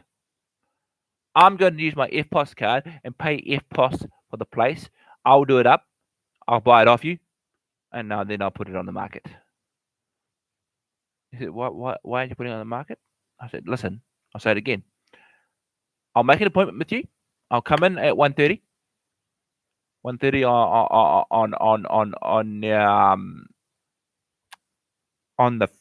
on the Wednesday. Okay, I got to get me food first. Put in the fridge and get it already. He's going to cook me some food, and I'm going to put that away until I come back after I finish investing in this property. When I invest in you at 1:30, that's going to be my property. We're going to seal the deal, close the deal. I'm going to work on the property. I might even move all my stuff into that property. People say, "Why do you move in?" I got to move there because I'm spending my time on my investment that I bought. I don't just buy the property and I'm just going to stay here in the flat. I'm just going to stay in the flat and talk to you guys. I show you what I do. I take my GoPro with me and I talk to you. I talk to the GoPro. You may not be in the live. Some of you might be in the live when I'm live streaming at this property. I'm going to show you what I'm doing at this property. You know, new carpet, flooring, windows, fucking putting putting a wall in. I'm putting a wall in. My staff help me. People that I invest in, investors come and help me. Sometimes investors say, "Oh, I'll buy it off you." Oh, far out. I've just done it up, far out. That's how fast my properties go. That's why they say that's not my property anymore because that person, that investor bought it off me. I maybe say there. But he said, "Who should I shamaka." That's why I make money off other people because other people benefit from my money. You see? As I say, but why are you going back on his course again? Why are you going back on Robert Kiyosaki's course again? He's doing a free course on the 18th. Or maybe not the 18th, maybe the 14th, he said. I think it was. I'm not sure. I can't remember. But why am I going back on Robert Kiyosaki's courses? Because I want to learn more. Yes, I'm doing the investing like he said. Make sure the property will make you money. He said, don't just purchase a property because this is what Robert said. So I'll keep calling him Rob. Sorry, Robert. This is what Robert Kiyosaki said to me. Right? All of us, he's teaching. He said, don't just buy the property for the sake of buying a property. Buy the property that's going to make you money. It's going to make you money. He said, and then do a testimonial on it. Do a testimonial on it. I could literally email. I'm staying in touch with Robert because Robert sounds like a very nice man. Which he is I recommend him. I recommend you watch. If you don't understand what I'm talking about, go and watch him and then come back to me and then you'll understand what I'm talking about. But I say watch me because I can show you some things that Robert showed me. But not copying him. I'm telling you by my own experience, not by his experience. Robert will explain to you his experiences and I'll explain to you mine. I don't use other people's experiences. Like I won't use Robert's experience, what he teaches me. What he teaches me, I teach the next person what I learned from him, not what he taught me. Sometimes I tell someone to say, I don't understand a word you're saying. I say, go back to Robert's video. Go back to Robert Kiyosaki's video because he'll explain to you what he's talking about. He'll explain to you the fundamentals on how to start. You can start. He's got so many YouTube videos on what he does. I recommend you start from the first video that he's done. Go to the second one and move on from there. I've studied him so long that it sinks in what he teaches. What he sinks into my brain. I want my brain to learn what Robert's doing. People say, but he invests in Bitcoin. I bet you the Bitcoin's about. No, it's not. Rubbish. Bullshit. Robert is making money because he's teaching people. He's an entrepreneur. I quit my job. I quit my job at Burger King. They say, why did you quit your job for? Are you silly? I said, no. Robert Kiyosaki says, quit your day job because they're only using you. You get paid. He said, you're getting paid the minimum wage. Fuck the minimum wage.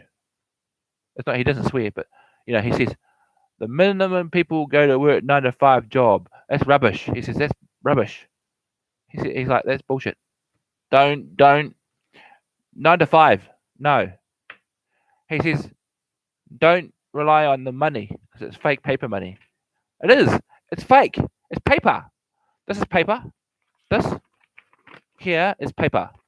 No, you don't want money in your hand, waving it around like it just don't care. That's what I say. You don't need paper money. Visa card.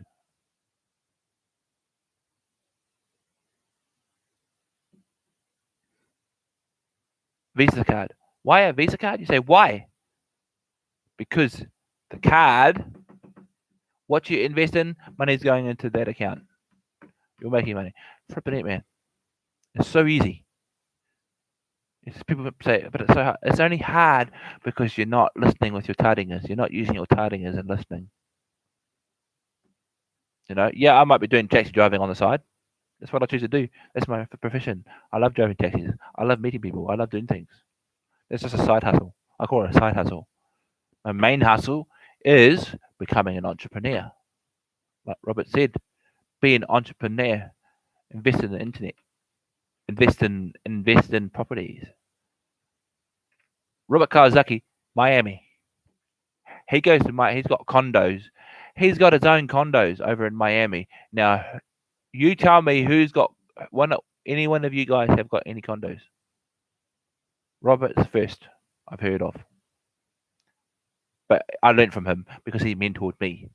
He may be mentoring other people. He may be teaching other people the same thing. But I learned from him because I watch every sort of this video. I sit there all night studying, writing down what I need to do. I need to rest because sometimes I get tired. Because I'm only a young fella. But I'm getting the concept of what he's teaching. He's trying to teach and imprint on people what he does.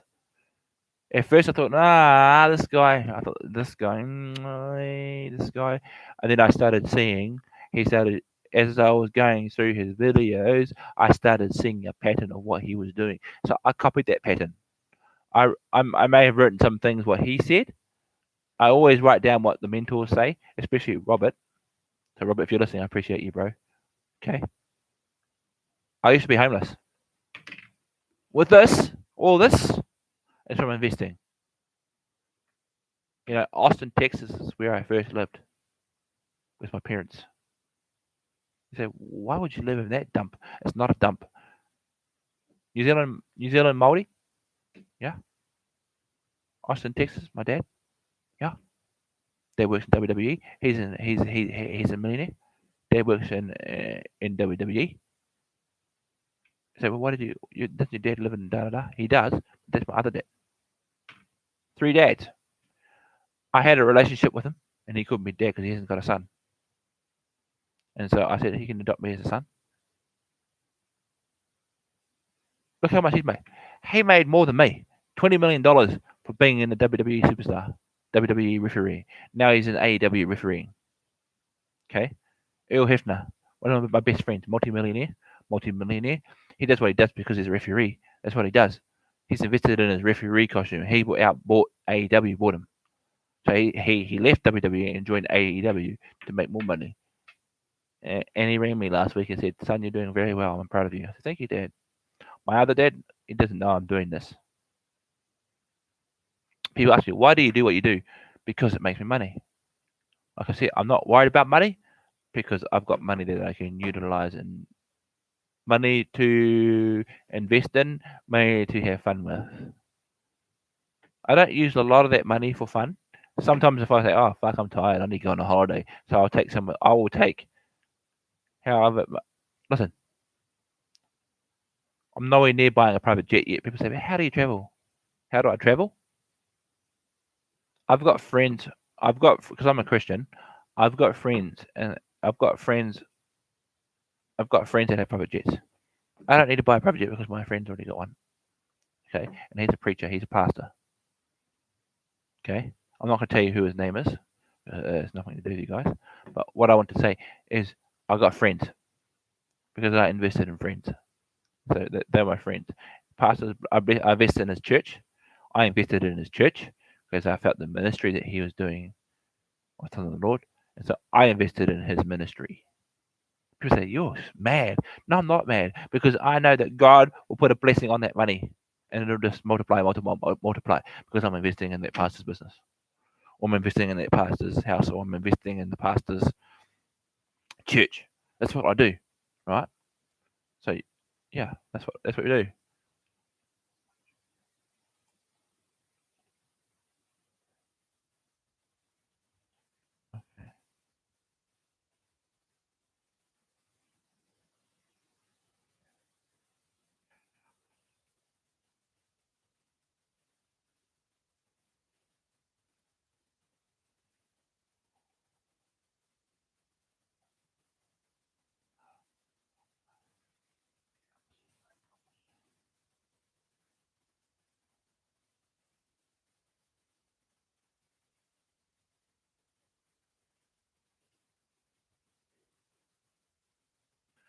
I will try asking that question again, repeating myself.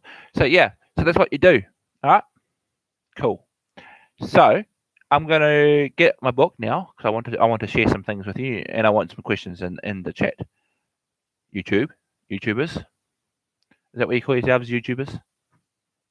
So I'll ask for some likes in there. I'm looking to get some likes. Start at 2 likes. Let's start some questions. We'll start some questions after this reading, because I want to read this book here that I've written in an exercise and read. Sorry, I'm waving it too fast. The camera doesn't pick it up. So this book here that I'm going to read to you, okay, has some properties on here, right? So I'm going to read to you what I wrote down, because most of this. Okay, I'm going to read to you one instance. Okay, I'm showing you something here. Okay, so I'm going to be showing you some things. Okay, I'm going to give you some keywords. So if you've got a pen and paper, write them down because you can ask questions about them. Well, download it, you dick. Download it, you dick. I'm talking to my friend Rob. Rob, if you can hear me, download it. All you need to do is go onto the browser, download Roblex. It's free. You can put it on there for free. Anyway, enough of that. I'm busy teaching you guys something. So, all right. So we're going to start from. Oh, sorry. We have to start from number 1. All right. So number 1. This is what I'm going to put here. Okay. This is an example. The first thing you need to do to market it, lease absence. Okay. It's called a lease. So what you do is you find an investor. Okay. So number 1, find an investor who's honest. Find an investor that will invest in you. Tell them what you're investing in. Property. This is not fun. This is not for you to spend on. You want to go shopping. This is for you to invest. He's investing in you to make him money. So he invests in you to make money. So number 1, investing in you. Do a contract down with the investor and tell him this is what the property costs. Explain to him what the property costs. Give him the value of the property. Tell him what you're going to do with the property, and tell him why you want to invest in that property, and tell him how that property is going to make him money as well as you. Write a 500 word a page so that he can understand what you're going to do. The reason why I say write a $500 write a 500 page letter. First one, letter to him. Second one, 500 pages worth of what you want to do with the building. You explain to him the equity, the cost, and what you want to do for the building, and then a deal. And then 9 times out of 10, the investor goes, "Oh wow, geez, that's going to make me money. Can I have a slice of the pie?" So that's called a slice of the pie. So step 2, building a positive income by buying real estate with no money. 1, start, get in the game. 2, get over yourself. Don't worry about get over yourself and don't get a loan out of the bank. Number 3, find a qualified lender. So the lender is an investor. It's a lender. Okay, find a qualified lender, which is an investor. I call them lenders because they're lending you the money. They're investing in you, or they're lending you the money, or they invest. Actually, sorry, not a lender. The investor. The investor is investing in you because he sees that you're going to make money with him, and you can make a friend. You can make it if you're honest with him. If you're honest with him, what you're doing, and your $500 and your 500 wording on the you start off. Okay, let me explain this way so it's easier for you. Your letter is the first thing you send to them. Your investment letter is called an investing letter. Okay, that goes to the investor. With that investing letter, I put a 500 wording page. I put a 500 pages down. All right, it takes me a whole night to do a $500 page. 500 page. You say, why do you work on a 500 page? Because I've put in there what I'm going to do with his money. Because that's not my money. I'm using his money. I said, pay me into this account. Invest in this account. I'll make you money. So half the money I'm making from that property that I bought off him, off the investor, he's going to make some of that money. So I will give him back. I return him what he invested in me. So I'm investing back in him again. So once he's invested in you, you invest back in him. That's how you make a relationship. And then down the track, you'll say, stop.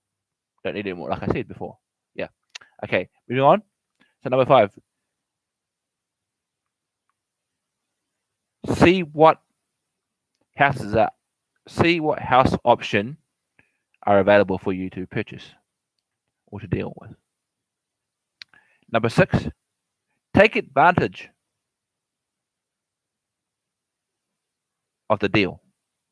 When I say take advantage of the deal, I say take advantage of the deal that you're dealing with, because that deal can make him money and make you money. So you're investing in that property from the investor, and the investor's going to get the money from him. So like I said again, the investor sees that you're investing in. The person who's selling the property gets a benefit too, because you're paying him the money that the investor invested in you to. It's going to him. He's going to give you the whole house because you paid what he wanted for it, because it's a budget house. Okay, change the page. Okay, step 7.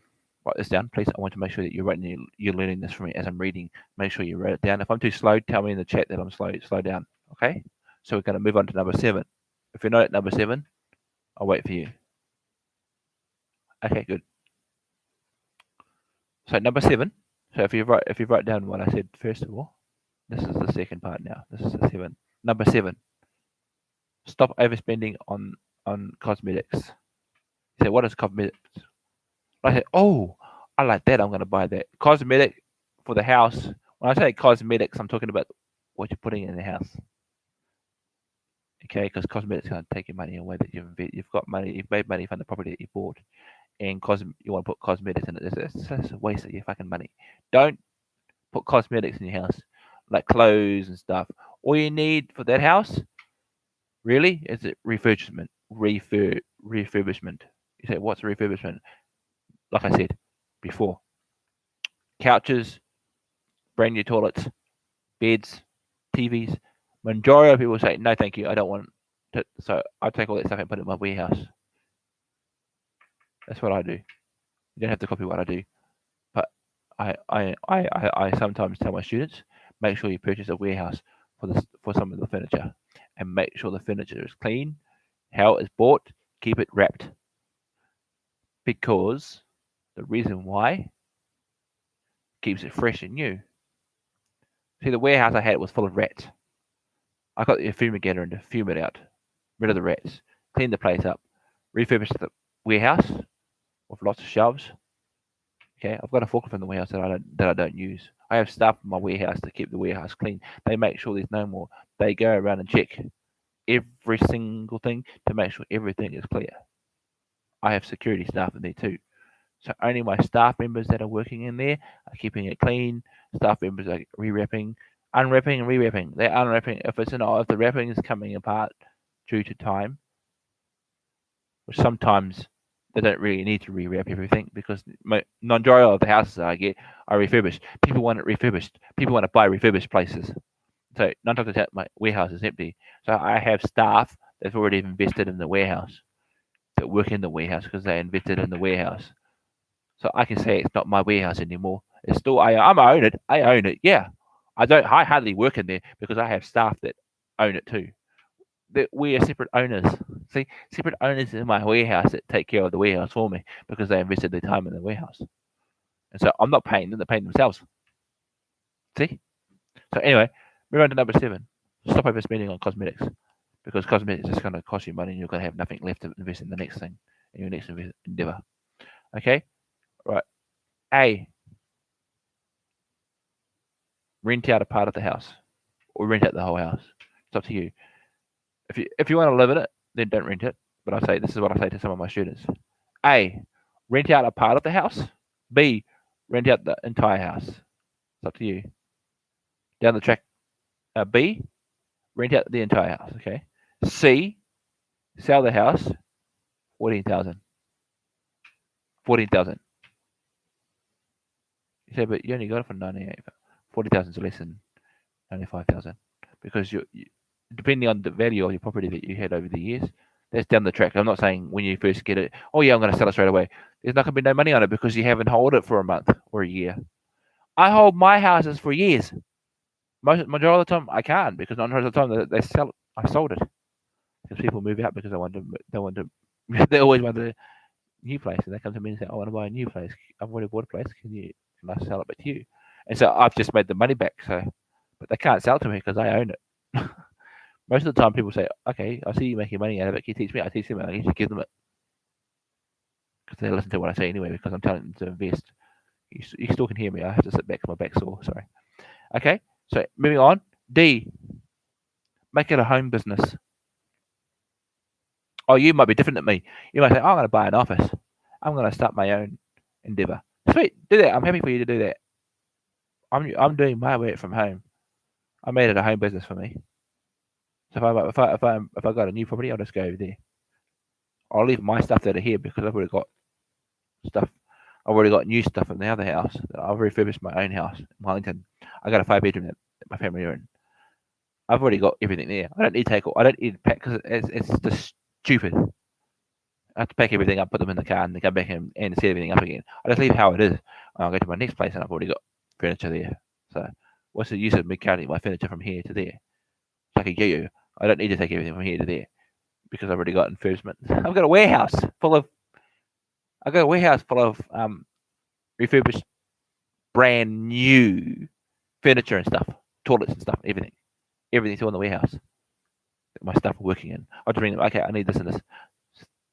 We've got a truck and forklift. They load the truck up, drive it down to where I am, unload it. It takes them 45 minutes to unload the truck and set everything up. They're a fast team because they've been doing it for years. I don't need to go and check on them because they're their own boss. They're making money for themselves. Reason why they're not charging me is because I own all that stuff. I'm sharing it with them because they work there, because that's their job. They're getting paid from themselves because people are investing in them because they're investors as well as warehouse workers. The warehouse workers that are in my warehouse, they're investors too. So they've got houses. They might have a house for themselves. They might use a uniform. We always have stuff coming through. We've always got furniture truck going into the warehouse because by the time one week I was down in Wellington. I'll tell the story. 1 week I was down in Wellington. Went to the warehouse. I said, far out. It's rather empty, isn't it? I said, yeah, we've just refurbished every house. I said, wow. Half the properties that you bought, we put a couple of furnitures in your properties that you bought.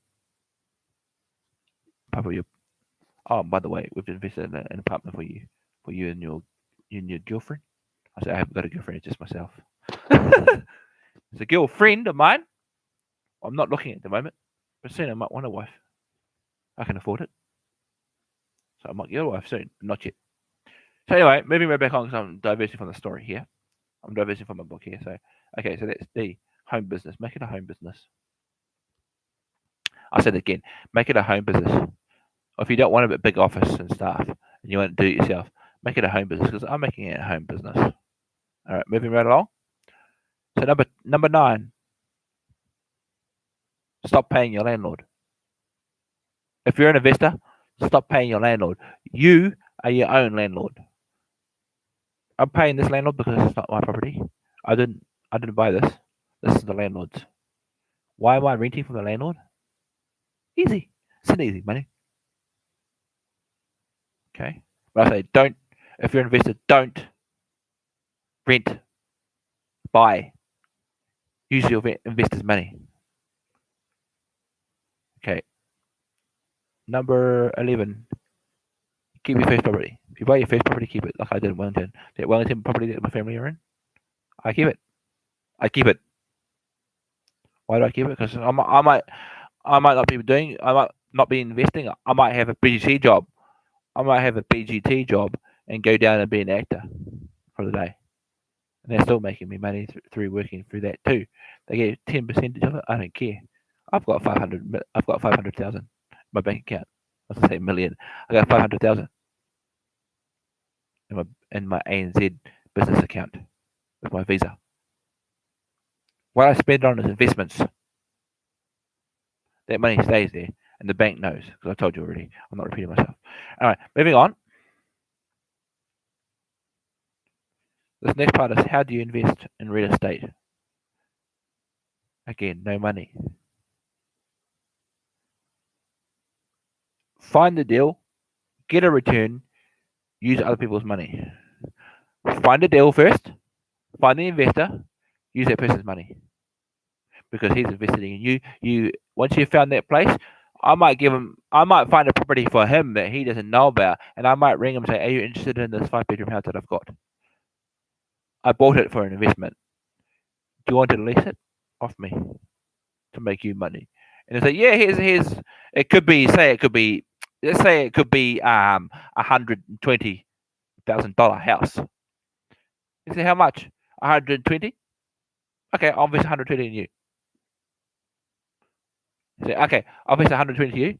Do it up for me, and I'll come have a look at it." So I'll do it up. He'll come in and go, "Wow, you've done a great job on there, lordbard. Sweet as. Sweet as. I want to lease this building. Can you lease this building to me?" I'll live in it, or not. Majority of the time, the investments will live in it. There could be a single father. I'll live in it with my daughter. I'll pay you what you paid for this. So I'm not literally losing money because it's his money. He's paying for his own house that I've invested in with his money, and so he's going to make money off it by paying me the money. And then I'm paying it back to him. I'm paying it back to him because he paid me that 124, whatever it was. I said he's getting the money back for that because that's his money that I've invested in. You see what I mean? So that's what investing is. Investing from the investor back to the investor. So I call that finding a deal, getting a return. So I'm finding a deal, returning it to him because that's his investment, not mine. Am I making money from it? No money. Debit card.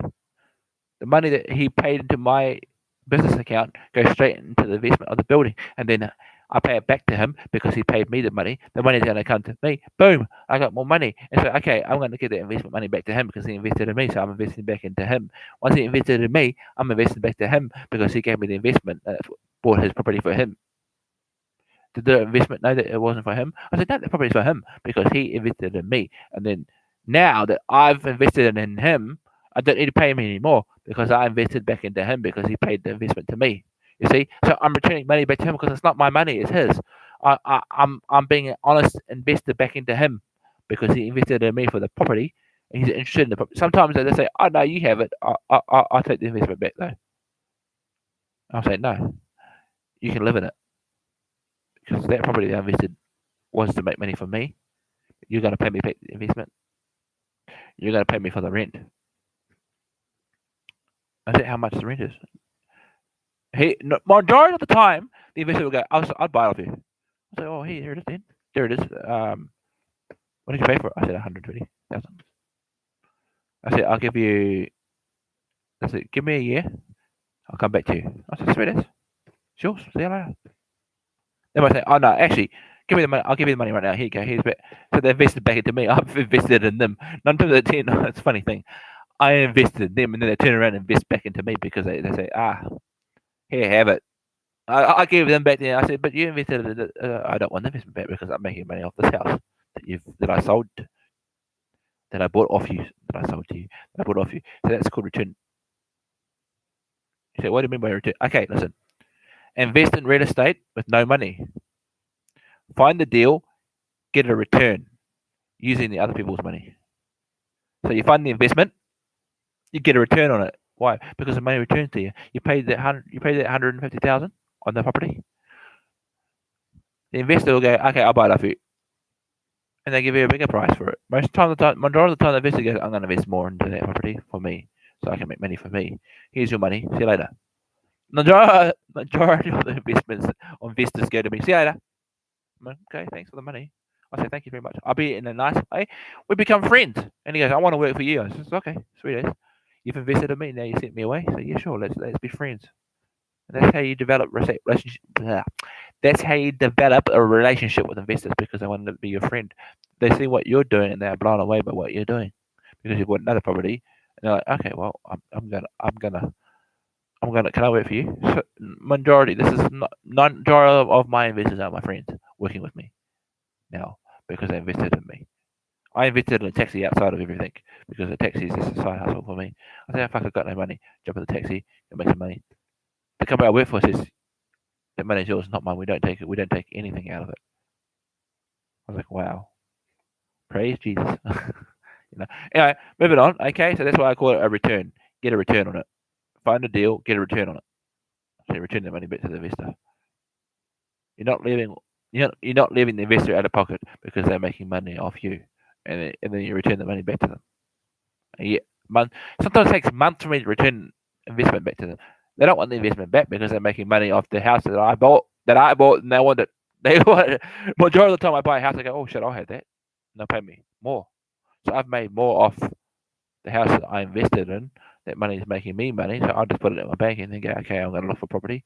Majority of the time, I go, no, I'm not looking for property today. It's too boring. It's time consuming. I could be up till 4 in the morning looking for properties. I don't necessarily ring people. I study, okay, this property, da da da da. You see what I mean? So that's an example of return. Okay. Right, next one. Next page. Okay, we're going to start back with number 1 again.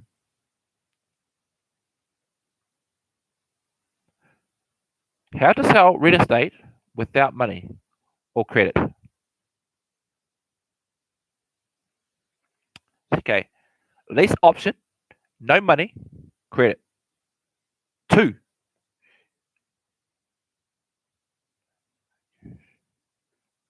No notes, no cash. 3. Sorry, go to 4. Sorry.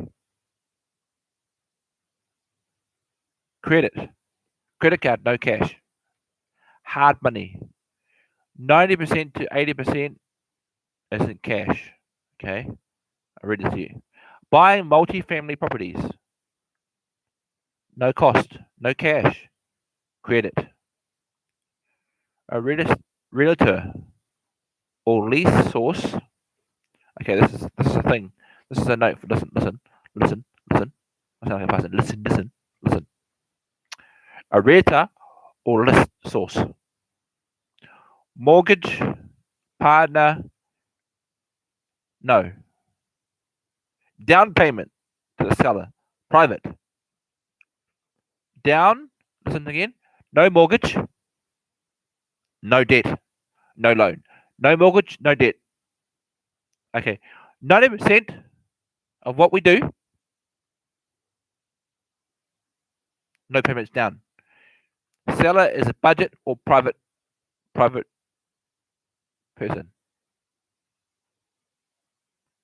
Okay. Exiting the strategy. You say, what do you mean by exit strategy? Exit strategy is once you've done the deal, you've got the place, you fixed it up, you've got someone living in it. Exit the deal. That means leave it. If that person wants to, majority of the time, people don't rent off me. Majority of the time, people buy off me straight away. They just say, no, I want to buy it because I've got a family. Most people that I deal with are families. And so they buy it off me, I leave. I exit the deal. So I exit. I give them the whole thing. I give them the paperwork for the house and I say, see you later. They pay me the money, I move on to the next venture. That's what I do. It's called an exit strategy. Okay. Chris Goff, another example. Okay. How to lease options.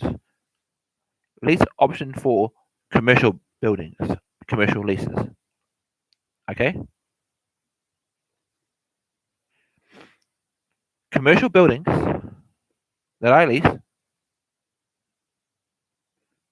are budget buildings. Spend only $70,000 on those properties. Brings me a return of $385 for the house. Okay, so that's one example that I'm giving you.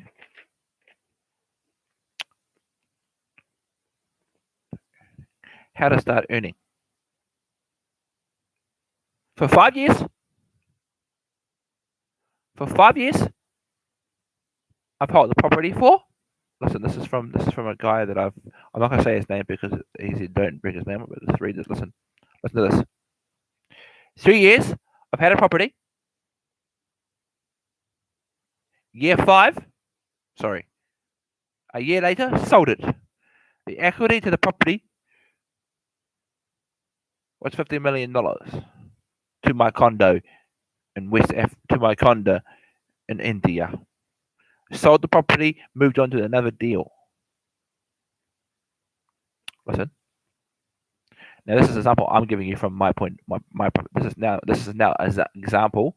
I'm going to read this example so you can learn. Okay, I want you to listen to this. Listen to this. Okay. So if I'm holding up and you're tired, you can go. But if you're learning something, stay on because I know you're serious. I may, who knows, down the track I might go. Okay, I'm going to give you some money. I said, okay, I'm going to give you some tools to go and study this. What I'm saying. Or your notes. Study your notes. Look online. Have a look online. Google it. You may not want to buy it straight away, but Google investors and talk to them. Have a talk to investors, professional. I'm talking about these professional investors who are honest. Find honest ones. If you don't know what the honest one is, DM me in my email. Okay, which I'll give you at the end of the session. Okay, cool. So listen up. So this is what I do. Okay, so 40,000 sale prices.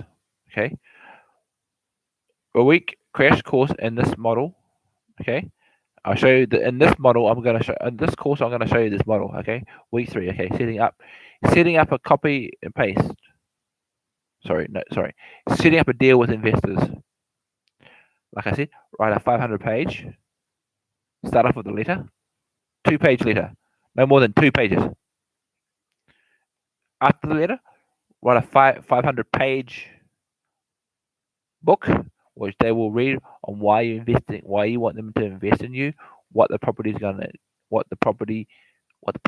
do for you in the investor, what the investor can make off you through this property that you buy, that you've refurbished. You show him that you send them the photo of the property. You say, "This is what I've invested in. This is what I've done to the property."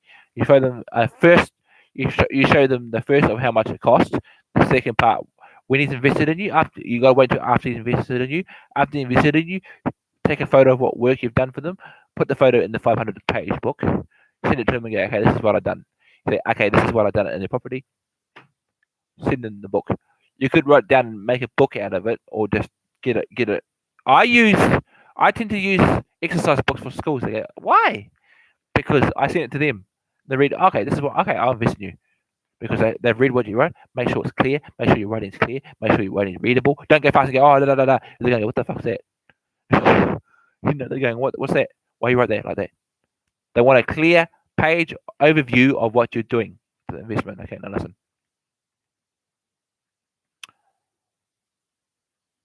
Okay, so you've purchased a property, 95,000. Okay, week 3, you pay $500 out of the renters because you're renting it.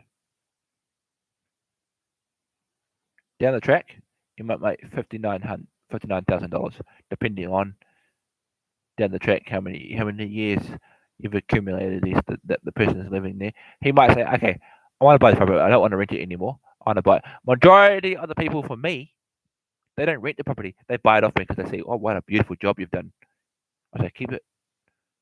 They say, "Will you take the finish?" I said, "No, that finish is yours. If you want to buy it off me, I'll refurbish that property for you. If you want to buy this off me, literally, you want to buy the property off me furnished, I'll leave the furniture in there. If you don't want it, my crew will move it away for you." Majority of people say, "No, I want to keep it." And the stuff that they have, and the furniture that they have, they'll give it to me. I'll say, "I'll take the furniture. We can refurbish the furniture, and I've got staff that can refurbish your furniture and send you the furniture that you want. But if you want this furnished, we can take away your furniture for you. Just tell me where your furniture is. We'll go to your house and we'll move it. My crew will move it for you." They're not my crew anymore because they're investing in their business that they created in my warehouse. Those trucks and forklifts aren't mine. Those are theirs. They've invested in trucks and forklifts because their business is refurbishing my houses for me. So I don't have to pay a cent. My staff will go in there and do it for me. But they'll make the money off it. The money they'll get from refurbishing it, I'm paying them to refurbish my house that I purchase. And that's why I think investment makes money. Investment makes money. I'm not using cash. I'm using Visa debit cards. I'm using the debit card that I put 385 on there. If I go over 385, my accountant rings, "Why the fuck are you going over it?" I said, "Sorry, I don't mean to." That's why I have a stern person that works for me. I love him. Don't get me wrong. I love Duke because he's an awesome guy. He's an awesome man at God. He'll just say to me, "Stop! You've gone over 385. Why? Oh shit! I made a mistake. Sorry. So I'll pay. I'll pay off the debt straight away because I made a mistake. I learned from my mistake through Robert Kawasaki. I learned of him. I said, shit, I didn't do that. So that's why I learned. Sorry, got my microphone off me. Whoops. So yeah. Anyway, so carrying on with this, I'm diverting because I'm telling you these things. This is very important to me, to you guys. Okay, so what you do is you utilize the property that you have because it'll make you money. The 389 that you spend on refurbishing the house is the best. No bonds. Listen, no bonds, no loans. Okay. Number 2, work your way up the investment list. Again, I can't stress enough. Use other people's money. Collect money from other people called investors. Use the money as investments. Use investments. Use your money as investment through the investor. If they invest in you, return the favor in it. This is what I always say to my students. If you get money off the investor, invest back into them as you make money. Majority of the time, my investors say, "Don't bother because I've learned from you something really important. If you can teach them something, you've made money off for you and him, and he's told you to go away because he doesn't want you anymore. Not because he's being rude, because he says you've done me good, Mikey, or you've done me good, John, or you've done me good, Drake. You've done me great. I no longer need you to pay. Don't pay me back because I'm investing in you and you've invested in me. So let's have a friendly relationship. Shake hands, have a coffee, have a cup of tea and a crumpet." That's what I say to most of my investors. Should we go and have a coffee somewhere? And I'll shut them a coffee and they'll shut. Majority of the time they shouting me coffee, so I can't help it. How can I? They say, "No, we'll shout you." And it's like, what's the point of me shouting people a coffee when they're already shouting me one? I'm a friend. Easy, eh? Easy? All right, let's move on to the next one. I'm gonna read one more and take a break, guys, because I need to have a drink later. Not now, but later. I'm trying to teach you something. So on page 10, okay, this is what I said. This is what I got here. This is number 1. Write this down. Number 1, your income will become 180. Your income is 180,000. Why is your income 180,000? It's because you listen to my concept. Number 2,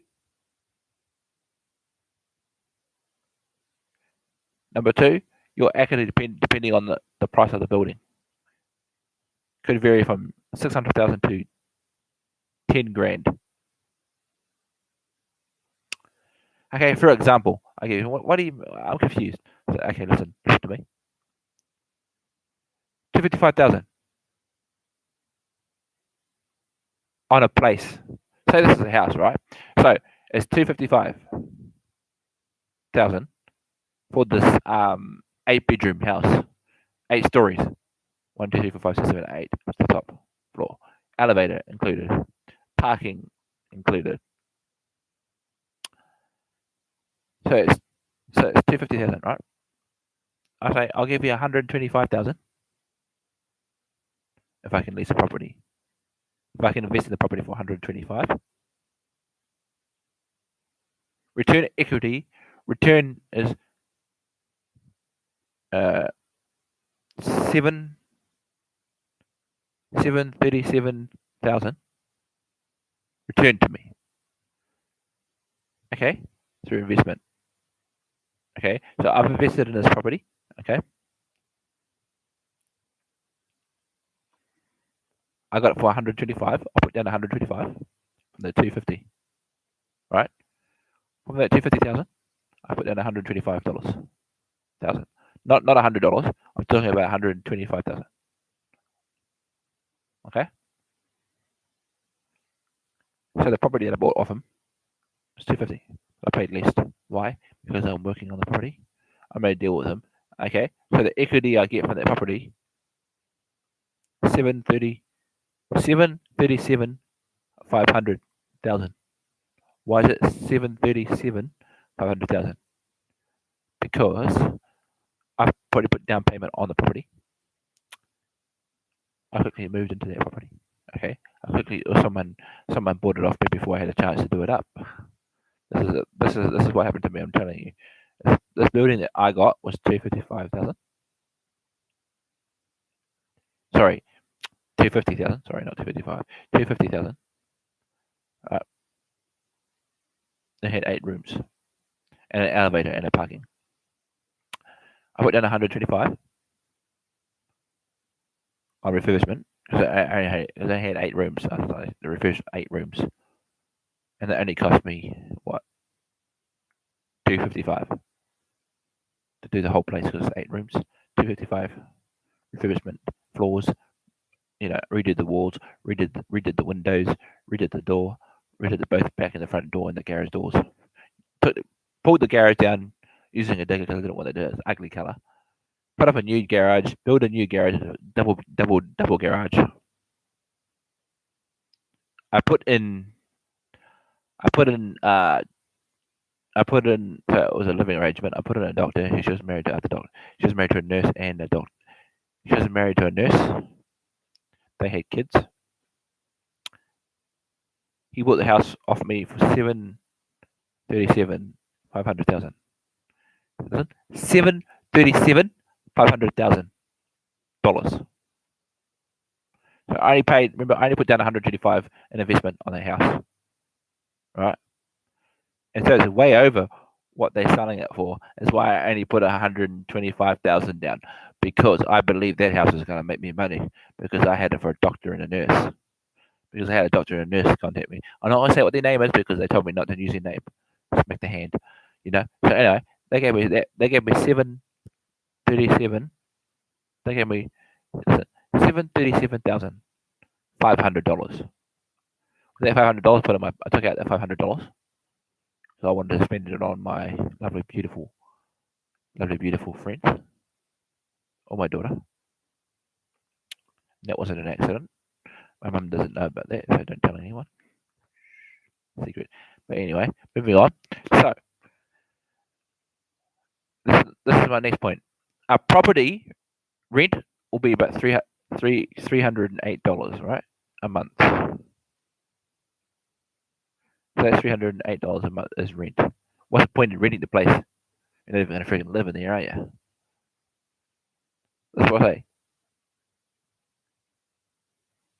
Get off. Landlords. Fuck that. No landlords. Don't need landlords. The master lease option, the master lease option, right, offers you structure. What's the structure? Okay, let me talk about structure. The structure of the offer: sale price, option payments, monthly payment, 4 terms, monthly credit, not recommended. Monthly credit, not recommended.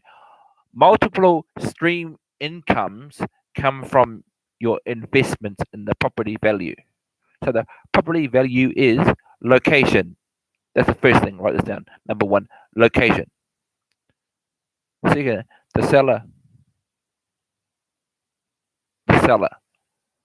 benefits in what? Investments. The seller gets invested. The seller gets paid what he sells his place for, right? What he sells his place for, the seller benefits from you.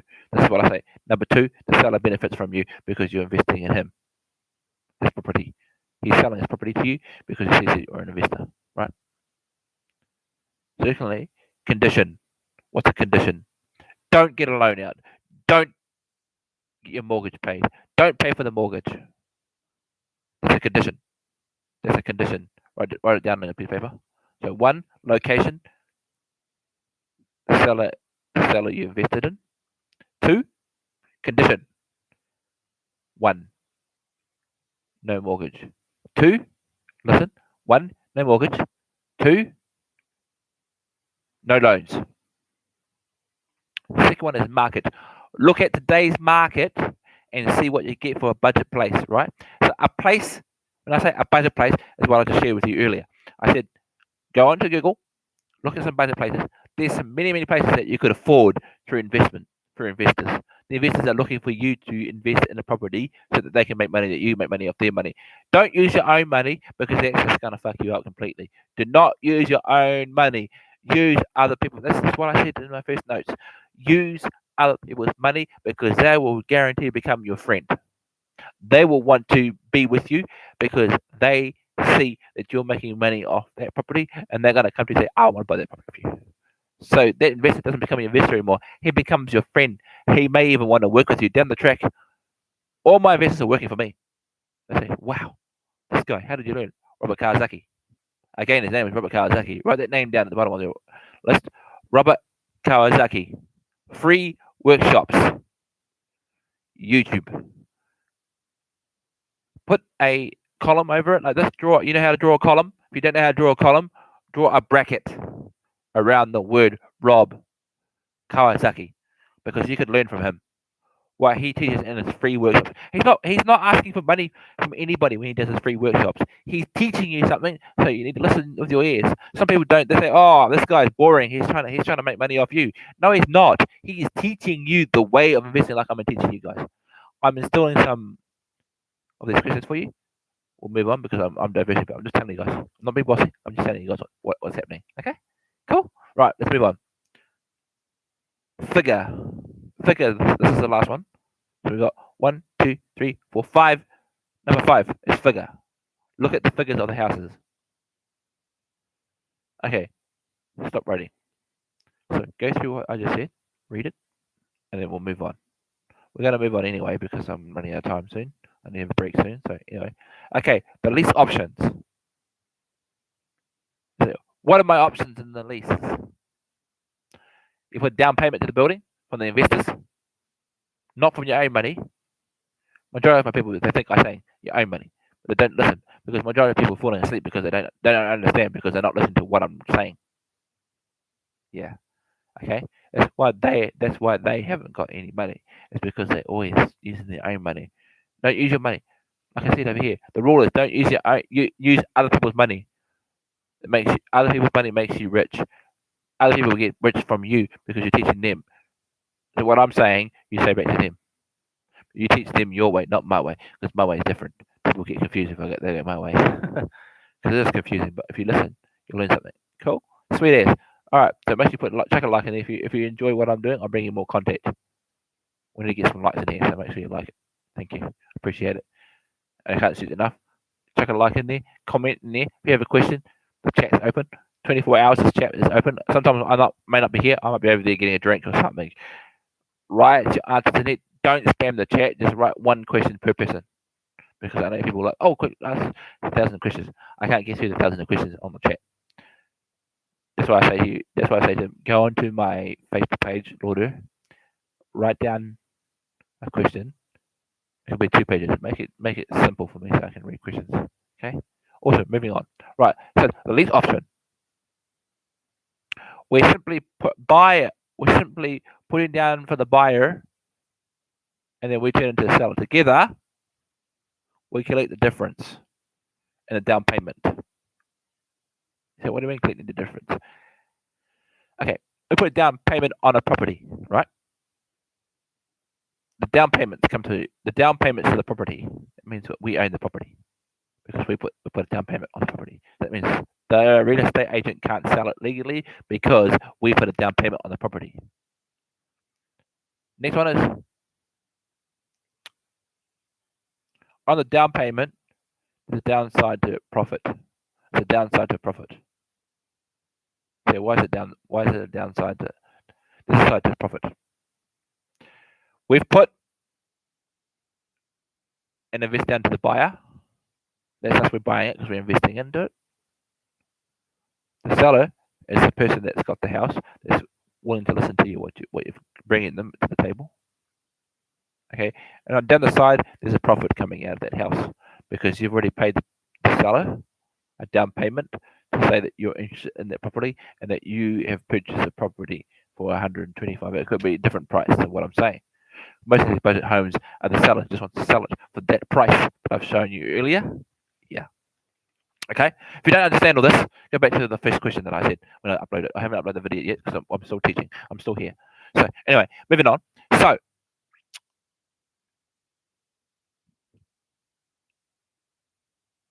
okay. So the second part is so we're going to profit from that building because you bought it for that much. You bought it for $95,000 to the investor. Okay. Number one, you're building a commission. Every property that you buy, you build a commission. Don't oversell yourself. Meaning, don't. When I say don't oversell yourself, that means don't. Sorry, my microphone's coming undone. When I say don't oversell yourself, what I'm saying by that is don't oversell yourself. If you oversell yourself, they may not want to do a deal with you. So never sell yourself short to an investor because they are investing in you because they are seeing what if they see what you do, take photo evidence of it because they want to see evidence of you actually doing that. Because some investors might believe that you're bullshitting them, you're going to go on a sweet holiday because you got sweet money. No, you send them the photo of what you've done to the property. They could be interested in it. That's why I say all my investors are friends of mine because they've seen what I've done and they've seen how honest I am. If you show how honest you are, that's where you reap the profits, right? That's where you reap the sowing. The sowing starts coming into your life because you're meeting people. People are investors are investing in you because they've seen what you're doing and they want to start to buy. Some of them, majority of my investors are brand new. I'm always getting new investors all the time, but they're always investing in me because they're seeing what I'm doing is a good thing. Because I'm teaching, they're learning something from me. So they're seeing it through my photos. They're seeing it through my testimony. I'll send them a small testimony. You don't need to flap your gums on. Oh, I've got this $1 million place that's cost me $1 million thanks to you, the investor. They don't want to hear that. They want to see what you've done with the money. Because I look through the photos and I go, oh my gosh, I want to buy that property. Oh, that's a nice fully furnished apartment, or that's a nice fully furnished uh, um, condo. I want to buy that off you. Then you say goodbye to the property because it's his, because the investor wants to buy it back because he's seen what you've done with the money, and you move on to the next endeavor because you've made money. I'm not. I'm sitting on 500. I'm sitting on $500,000 because of my investment with my visa. Why my family doesn't know about it? My family don't need to know what I'm doing. They've got their own thing going on, and the last thing I want to hear from me is, "Oh, do you know I've did this and this and this?" I keep that to myself because I'm invested in properties. Again, Robert Kiyosaki taught me that. And I can sit here for ages telling you what he says, but I need you guys to look him up, study him, do what he says. That's what I'm doing. I'm a doer. Like I'm a doer of the word. I'm a doer of investing. I invest in things because they make me money. Yeah? Cool. Moving on. So, the next part of what I'm going to teach you now is the cash offers. All right. First of all, this is what I do. 3, get info on the properties or the houses. Look at the budget houses. That's the first thing.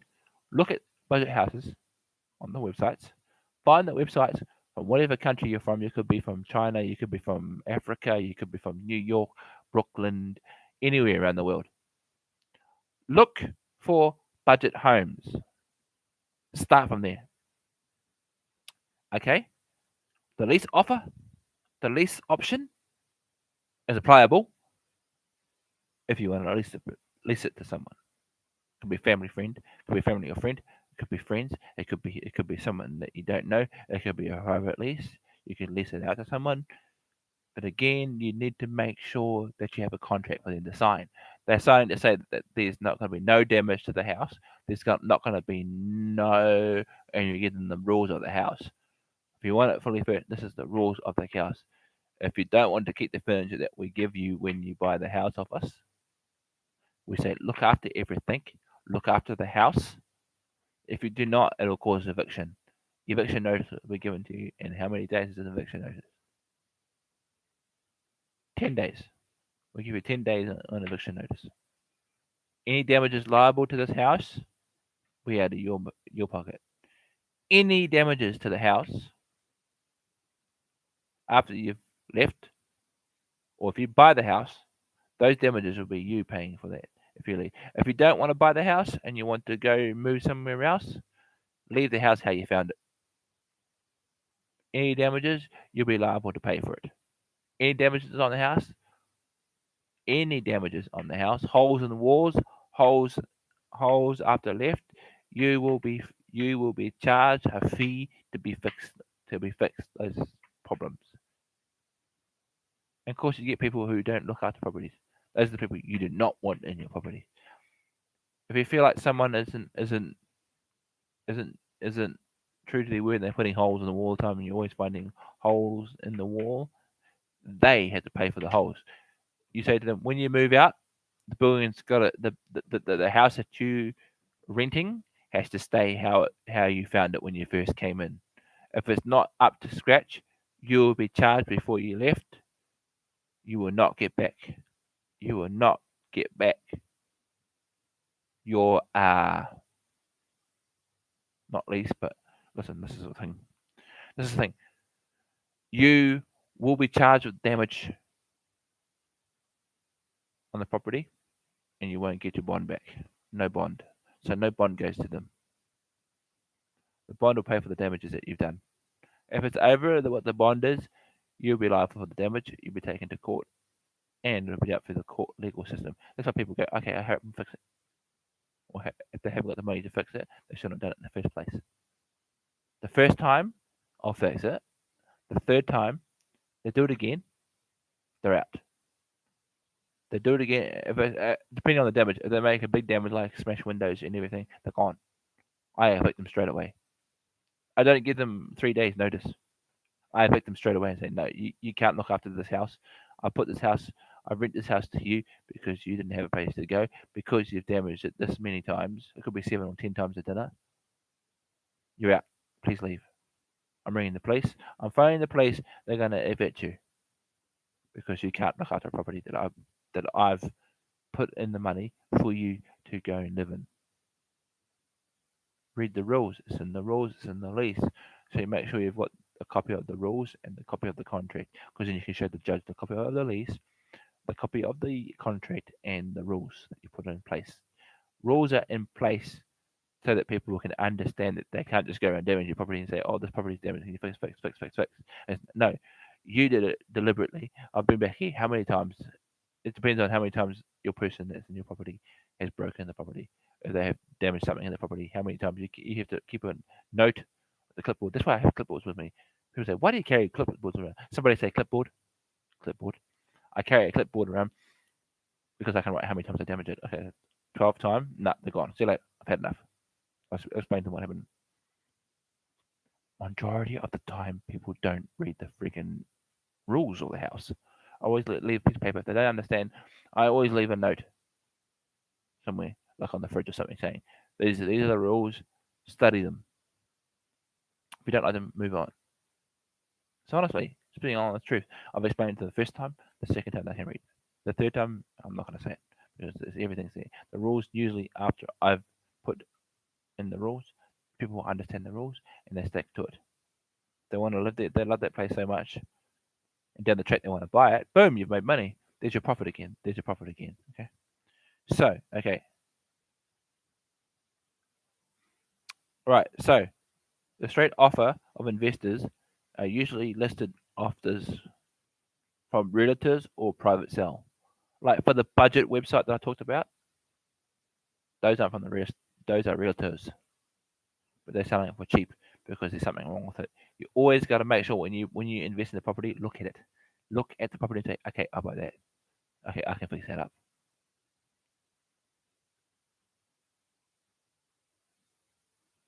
Majority of the time, the investors want to see what you're investing in.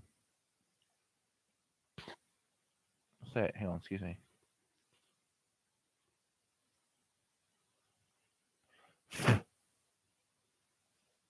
Oh, I've got food in my mouth. Oh, I wonder. Anyway, sorry. Moving on. So, the investors that invest in your property, they want to see the listed offer. They want to see the listed. They want to see what you're investing in. They want to see what you're going to do with the investment once you've invested in it. That's why I say take a photo of what you're doing as you do. Start from one. One, the price of the property. 2, what you're going to do with the property. 3, the after, before and after photos. Number one is the first photo of the price. The second one is what you're starting to do with the property. The third one is what you've done with the property. The fourth one is after you finish doing up the property, it's refurbished and things. Take a photo, before and after photo. It's called before and after photo for the investor. So they see what you've done. They oh wow. Majority of the time, investors will go, oh shit, I'll buy that. I'll buy that for me, and I might rent it out. So you've made, okay. So one, so two. So two is option. Option is the offer for the investors. Number three is the seller final offer. The seller final offer. He'll give you the final offer. Usually, the investors give you the final offer. They say, "Okay, I'll take a 380. You got it for cheap, but I want to give you more than that because I see you've done a lot of work on it." And you show them how much you spent. Don't lie to them. Make sure you make notes of it. I use clipboards with paper. I write down on the paper what I've done to the place after the after effects of what it's running for and how much someone's in there. Majority of my investors go, I'll buy it straight away. All my investors buy them straight away. It's like, I just bought the property. You know, I just bought the property. You want it already? They're like, yeah, 385 sold. No questions asked. Sweet as. I've just made some more money off the investor. He's invested in me. I invested back into him. I invested in him, and he invested back in me again. 2 investments in one day. Sometimes it's not one day. Might be a year later. They go, "Hey, you still got that property?" "Yeah, mate, I still got the property." "Okay, but sold, gone." Majority of my properties that I have, I'm running out of properties. My investors are buying them. My investors are buying them, and they're making money for them, and I'm making money for me. So it's like they don't need me anymore because the investor goes away because he's already done. He's invested in me, and then he's bought it off me. He invested in me, and he just decided to bought it off me because I refurbished it. All of my houses that I refurbished, my investors grab. It's their money. So majority of the time, when they give me their money's going back to them anyway. So if they haven't lost money, they gain money because I saw what I'm doing with the properties. Because I'm getting the before and after shots. Before shot, holes in the walls, broken windows, broken toilet, broken sink, broken floor even. I gave them the after effect, the finished result. That's why I say here, seller, final offer, always investors, because the investors look at your property and go, shit, this is before, ugly. This is after, it's refurbished, new window, everything's brand new. I'm gonna fuck it, I'll buy it off them. Monroe's gonna swear at me too, so that's why I say it.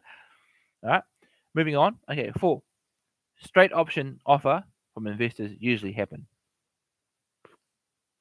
It could be, it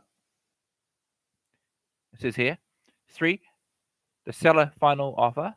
4, straight to the option of the offer from the investor, the list offered. It could be a list offered, or it could be the investor giving you an option. Because the investor sometimes gives you an option and say, okay, I'll invest in this property. I want to see what you're doing to it, what you're going to do to it. You give them a whole 500 page. You say, why 500 page? Because they want to hear in words. They don't want you just standing there going, oh, this is what I'm going to do. They don't want to hear that. They want to see what your investment is, and then they want to see how much equity you're making off that property. Because when they see the equity, they go, fuck, I'm going to buy it off him because he's done this and this to the property.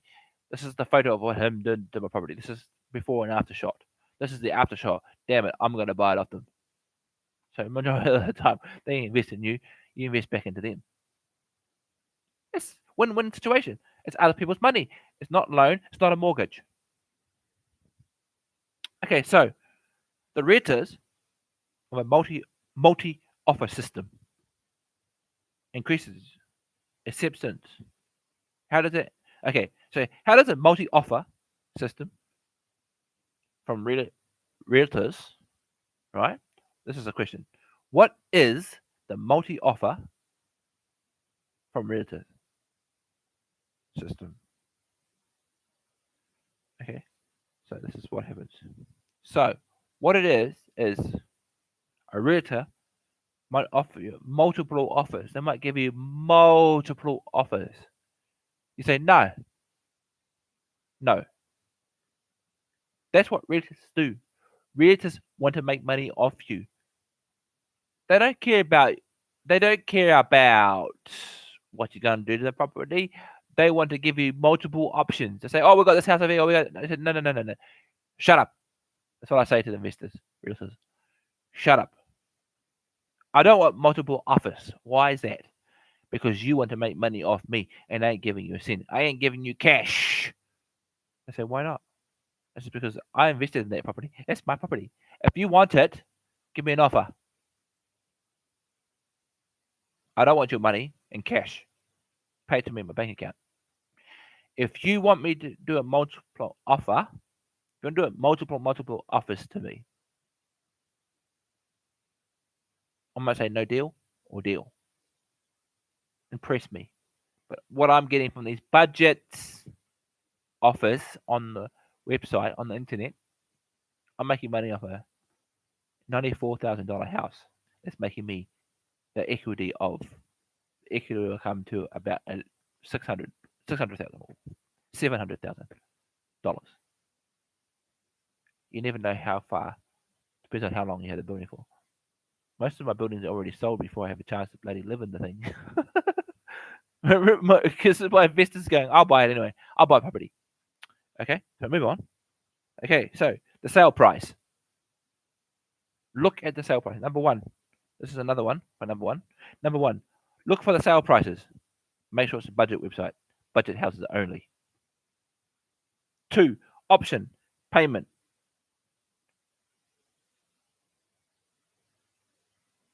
Option, payment. Again, investors. Show them what you're buying. Tell them how much it costs. Tell them what they're going to benefit in it. $500, 500-page essay on it. They want to read what you're doing to it. They want to see photo. Use evidence. Photos. Look here, I've got it in brackets. Photo evidence of after and before shots. Before and after shots. I call them after and before because before I take the photo first before I start work on it, then I work on it. And down the track, I'll take a photo of the end game.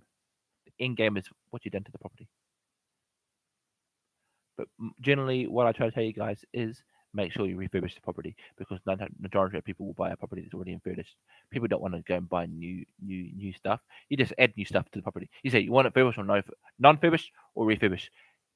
My customers always say to me, "Furbished, please. We've sold all our shit. We want to see what you've got in this house. What can you offer me? Finished. Fully finished or not fully finished?" Majority of people finish. They have a garage sale before they leave home. They come with nothing. Majority of people just come with a car and their kids, and I go, "Shit. Did you sell all your unit? Did you sell all your?" "Yeah, we did. This is how much we got for this. You want refurbish? Refurbish it. My staff will come in, refurbish it. Then I come to them and say, 'How do you like it?' 'All right.' They say, 'Yes, thank you very much,' and they pay straight away. Sold. You've just made a deal." I thought majority. So this is what I do. Majority of people that come to my places that I have, my houses that I have, I've sold it within 1 week. It blows me away. They go, "Oh, I don't want to rent it." Honestly, I go, "Why not? Why not?" And I look at them and go, "Why not?" They say, "Because I'm going to buy it off you. It's for sale." "Oh, I guess it is now." Majority of the time, I'm saying, "I guess it is now," because you already want it. They've already paid you the money. I'll just give them the paperwork. "Here's the paperwork. Sign that. See you later. I'm out." They don't see me after that. Did he go away? And some people ring me in my email or email me and they say, "Far out. Did you just leave?" I said, "Yeah, because it's not my property anymore. It's yours, isn't it? You bought it off me. Bye. Next. Okay, right. Next. That's what I think. Okay. Number three, monthly payments only come from you. What's a monthly payment? A monthly payment is if you're living in that place. That's the only time you use these monthly payments. You're paying yourself to live in that place, or someone's paying you for them to live there. Majority of the time, I don't I don't use this term, but I want you to hear monthly payments come from people who might rent the place off you, or who might lease the property off you. Majority of the time, people will buy the properties off you. That's where you make your equity. That's where you make your money for the investors. I've said it again, investors. I'm going to keep saying this to you till it comes into here because it needs to sink in. Next one, number 4, monthly credits. Yeah, yes. Why do I want monthly credits? Yes, because monthly credit, because you're credited, You've got no debt on your Visa card because money's always coming from your investments. You've kept your investments because when I say investments, you've kept your properties. Don't have to sell every property you have. I don't sell every property I have. I don't sell every property that I have. You know why? Because majority of the people want the place because it's fully furnished. I give them an option. Majority of people have say yes. I have not had a no from any of my customers about my property because they say yes, yes, yes, yes, yes to that. Okay. Fifth is terms compatible for sales. Yes, terms are very important for sales. If you don't hear the term on why they're selling it for that price, no, thank you. Move on because you don't want to stay on that price. Why do I say term on compatibility for the sale? Because there's usually a term to why they're selling it for cheap. I'm talking about term and as in term one, term two. I'm talking about the terms of the building, why they're selling for it. That's the terms. I said the terms on this building is I'm selling it for 140,000, or I'm selling it for $95,000 because there's damages to it.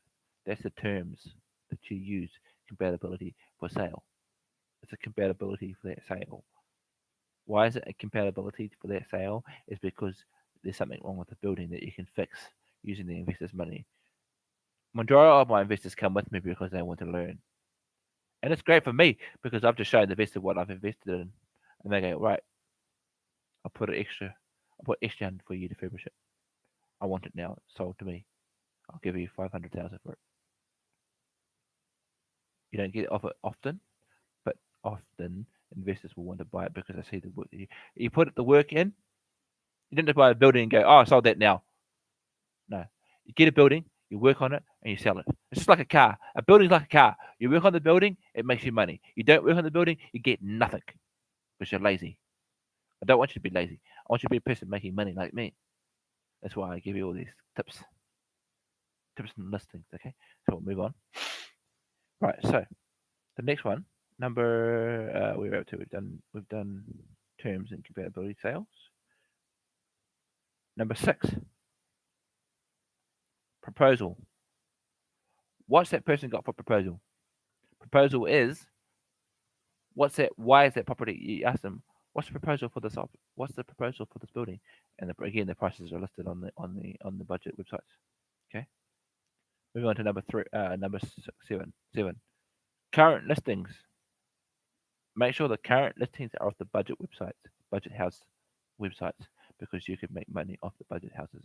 You do them up. You spend some time on fixing the house, you make money off it. Okay. 8, internet sites. Budget properties. Again, budget properties. I cannot stress enough. Budget properties. No conditions, no market values. Market values come, listen, conditions. Someone moves into your property. Again, I say, the rules of the property. If you don't want to buy it, you can rent it. These are the rules to my property. Okay, these are the rules to the property. No drugs, no vandalism, no parties, no damaging properties. 4, the fourth most important thing on the rule that you have is conditions. Not the market, but conditions is what the rules are for the house. You expect the house to be an immaculate, listen, you expect the house to be in an immaculate state when you first bought it. If it's not in an immaculate state, you will be liable for damage, not us. We won't be coming to fix the property. If you break something, you need to replace it. Because if you're just renting it, that's only for the renters, not for the sellers. If they come to, not for the people who, sorry, not for the sellers, not for the people who are coming to buy your property, only the people who want to rent it off you because they're paying the rent to you. You won't need a landlord because you've given them the rules straight out. What happens? And if they don't buy by the rule and they ignore the rules, you give them 3-week notice and you kick them out. Me, I'm different. I give them 2 weeks notice. If they keep breaking the walls and I keep getting calls that the property is damaged, you're out. And again, I'll put 385 back into the property. I'll fix it. Then I'll charge them the 385. So fuck that strict. Yes, it is strict. You have to be strict and fair with the terms and conditions. That's the terms and the conditions of the house. Do you get me? Do you get me, guys? I get you. Oh, sweet. Thanks, Matt. Matt just answered me there in the chat on Facebook. Okay, right. So here's another one.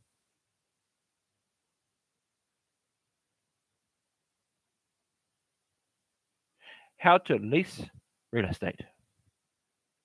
Now this is the next part of the real estating. Okay. It all depends on what you're leasing. You could make 5K, 20K a month.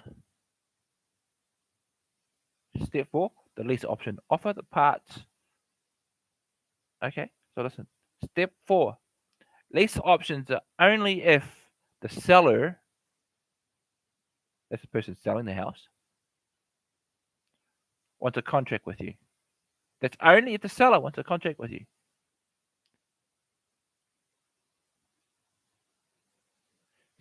Okay. Step 7, marketing the buyer to find a buyer. Marketing the buyer to find a buyer. If you feel like the property that you bought is not good for you and you want to sell it, find a buyer. The buyer then comes in and looks at the property and says, "Is that fully furnished?" You said, "Yes." Okay, we'll buy it for da da da da. And then you've made your profit. That's your profit made because you have used marketing. You market the buyer because this house you bought, you've done it, you've fully furnished it. Nobody wants to rent it, so you find a buyer for it. And someone will come along and go, "Okay, I'll buy." For instance, you might be doing it to me. What I'm teaching you now, you might ring me and say, "Oh, hey, lordbard, I've got a deal for you. I've got a 5 bedroom that I've refurbished it. No one wants it. I've been sitting there for 5 months. Okay, so I'm your buyer. Okay, I'll give you a thing. So you ring me and say, okay, I've got a property here that I've fairly finished. No one wants to buy it. Do you want anything for it? I said, okay, how much did it cost you? You then tell me how much it cost, what you did to it, what work you've done to it. There's no damages to it. You've refurbished it. I say, I'll give you 385. You say to me, okay, 385. Yep, I pay 385 for it. So yeah, 385, please. Because majority of the time that you spend on that house is 385. So you'll go to me, okay, 385. Or you might want less. Say, oh, I bought it for about 95,000, and look at it now; it looks pretty, and the property value's gone up to about say 500,000 or 600. Sometimes the property value goes right up past 600,000. It could be 900,000. You could go, okay, this property is worth 900,000 because I looked at it, because I studied what you said to me, and I want to sell it for 900,000. And I'll go to you, but this is what I can offer you. I could offer you something less than 900,000 because today's today's market is way up there. It's higher than my head. It's like this. It's high. So that means that you will go to me. Do you want to buy the property? I say 385. You say sold. And I say, okay, here's the money. See you later. You've closed the deal. So I'm the buyer. I bought it off you. You leave. You've got another property because you benefit from the sale that I gave you money. Okay. See how that is? So that's the buyer finding a buyer. That's a buyer finding a buyer. So step 8, the contract with the buyer, no qualified buyer. So if there's a contract attached to the house, walk away because there's no buyer for it because it's contracted. You don't want a contracted house. You want the house to be yours. You want it sold. When I say what reason why I say you want it sold is because you don't want a contract to the house because the contract is so much money. The person's told you to sign something. It's a contract. You don't want the contract. Walk away and get another business. Walk away and find another budget house online. That's why I say people find the budget houses first and work your way out from there. I'm still on budget houses right now. I don't need to go to the real estate agent and say I want to buy this, I want to buy that because that property's cost da da da da da. I look for the budget houses that are less than what my pay grade is. Why do you say pay grade? It's because it is. It's less than what I want to buy it for. Because these days, this property is 3 grand, 4 grand, 5 grand, 6 grand, 7 grand, 8 grand, 9 grand. And you don't want to spend about 9 grand on properties. You want to go to 95,000 or $98,000 or $94,000, depending on what the budget could be. It could be less than that. You get it probably less for that, and then down the track it'll be worth more money to you when you sell it because you've had it for so long that when you sell it, there's going to be more money off the property than what you bought it for because you budgeted. That's your budgeting with the investor's money, not your money, other people's money, and that's benefiting you because you're making money from the other person, and the other person is making money from you. You've made a friendship with him. He wants to work for you. You say yes. He's not getting paid from you. You say all the money that he makes is for him, but he wants to invest in the house that you might have for him. Like me, I've done it so many times that I've only got 3 houses left now because I sold most of my houses, and I'm too slow. Sometimes I'm so slow at doing things, but that's okay. That's just me. Sometimes I'm so slow. I'm bored. I'm playing games anymore. I hate buying and selling houses all the time, so I'm going to go and play games for a while, and then I'm going to come back into it. It's easy to get back into, but you might be different. You might be saying, "This is for me. I want to quit my 9 to 5 job because I'm making this money," and it's understandable. I still want to work because I still want to work, and I'm only fucking 36 years old, and still I can do things.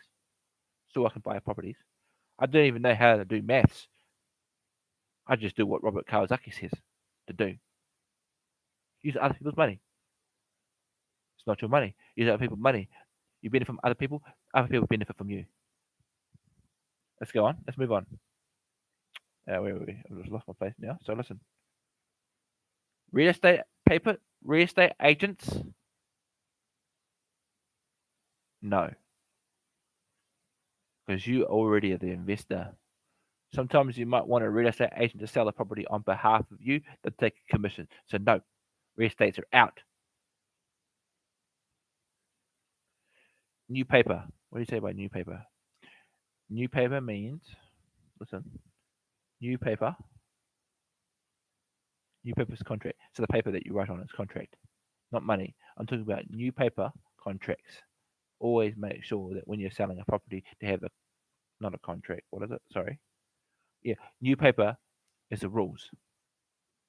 On every single house that you buy, you make sure there's rules. If it's a refurbished house, there's rules. If it's not a refurbished house, then don't worry about it. You want to sell that property. If you want to sell that property to the person that's trying to buy it off you, find out what the price he wants for it. Think about the price you want for your property. Most of the time, I don't have to do the thinking. I just say, right, this is how much I've bought this property. This is how much I spent on the property. So I want 385, or I want 365, or 375. I won't go any higher than 385. If you give me option over 385, I'm going to walk and find someone who's interested in it. You don't want anyone fucking around with that. You don't want nobody. You don't want to muck around with it because then you're just going to go, shit, I haven't made a deal. This person's just sitting there talking about it, but he's not doing it. Find someone who will buy it. Find like your investors. Every time an investor sees what you're doing, they go because you show them the evidence of what you've done with the property. Like I said before, they will buy it. Majority of the time, the investors will buy it. If you're honest, the investor will buy it off you. All right. Secondly, social media. Social media. Use social media like I do. Tell them what you're doing. Tell them you're an entrepreneur. You want to teach someone else. So what you've done when you've had experience like me, what you've done, give them a little testimony. Don't bore them. A 5-minute video even. I've done 25 and 38 minutes sharing with you guys because I'm teaching you something here. Something valuable that you will use, that you want to use. Okay? So moving on. So PCC advertisement, no. Social media's in. Blogs, out. Seminars, do. Because seminars is what make you rich. Seminars what makes people want to do what you're doing because you're showing them. Like me, I'm showing you. Like Robert Kawasaki showing people. All right. So what have you learned so far? I've shown you out of the book of real estate how to do things. Okay. Now, if you'd like me to if you'd like me to get a book for you like this, it's just an ordinary school book that I use. I can write a book like this for you and give it to you for free. Because Robert Kawasaki says, I'm not trying to make money off you guys. I'm trying to teach you guys something. Yeah. Okay. So you're moving on to the next one. So, what I've told you tonight, all right, what I've told you tonight is some of the keys on what you can do with properties, what you can do with investors. Okay, if you please an investor, they're gonna. If you please an investor and show if you want an investor to help you, if you want to get to a professional investor, look at Robert Kiyosaki. I've given you his name twice now because I wanted to sink into your head. He's got free content for you to watch on his channel. Make sure you like and subscribe and tell him Lord Bard sent you. People say, why do you use Lord Bard? I don't want to use my real name all the time. And I guess that's saying my real name. So it's just Lord Bard. Lordbard. Lord Bard. Lard. Sorry. Lord. Is it? Lordbard. Lord Bard. Okay. Tell them Lord Bard sent you over there to have a listen. So it's important to do these steps that I've given you on a piece of paper. You can read through them later. You can study them. But I want you to study them because I want that to sink into your head. You need investors to buy a property. Don't use your own money. Don't use paper money. Use your debit card, Visa debit card. Like my Visa debit card is not from the bank. My Visa debit card that I ordered it online. So why do you order things online? It's because that card comes to me straight away because of the COVID-19 is locked. Because the COVID-19 locked down, I get my Visa card offline and they send it to me because they're working from home. They said because of the lockdown, they send me the money and so I can purchase the property straight away. But see, the thing is, when you've got a debit card, make sure you've invested in the property first before you get debit card. For me, I got investors straight away. I got investors straight away. Investors came to me straight away because the strategy that I had that I gave them. Majority of the time, I just write them a letter. Sometimes I don't have to write them a 500 page essay on what I'm doing. I send sometimes photo that I take off the page that before and after before shots and after shots. They go far out. I've invested in that. Sweet. Okay, I might ring this guy. Make sure in the letter you have your photo and your name and your address because he might want to come and speak to you. The investor might want to come around and have a cup of tea with you. Like most of my investors invite me out for lunch and I'll go anyway because I like eating. But what I teach you tonight is a very simple strategy on how to invest with other people's money. You say, are you stealing from them? No. It's not stealing. Investing is investing. That's what I'm trying to tell you guys. Some people, I get some bogus bullshit question saying, why do you steal from people? It's like, I'm not stealing from people. When I say investment, I'm investing from the investor. Investor to investor. It goes investor. I'm an investor. He's an investor. He wants to invest his money into me because I showed him what I'm investing in. I told him what I'm investing in. I showed him the price of the property, what I'm going to do to the property, and what's going to come out of the end game. What's the end game? Sold property. Money in my pocket. Money in the investor's pocket. That's why I don't have to worry about finding another investment because most of the investors keep on investing in me. They don't stop. They just go, I'll just keep investing on this person, investing on this person, investing on this person. This person is buying properties with my money that I'm giving him. So I'm going to keep investing in him. That's why I don't have to find investors because I've already got my quota of investors because they go, right, we're working for him anyway. So we just invest in him what he's doing. We're going to make money off him. He's making money off us. We're making money off him. He's an investor. I'm an investor. Same thing. Same concept.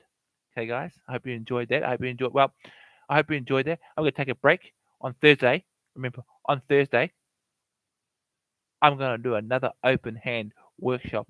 Show you the prices because I should have a writing board. I should have a board to write on next week. Hopefully, I'm hoping next week I'll have another board to write on. I can't write on the walls because I don't have the proper whiteboard. But majority of the time, I might use a piece of paper. I might just get big thick paper and just write on that and just show you as I go. All right.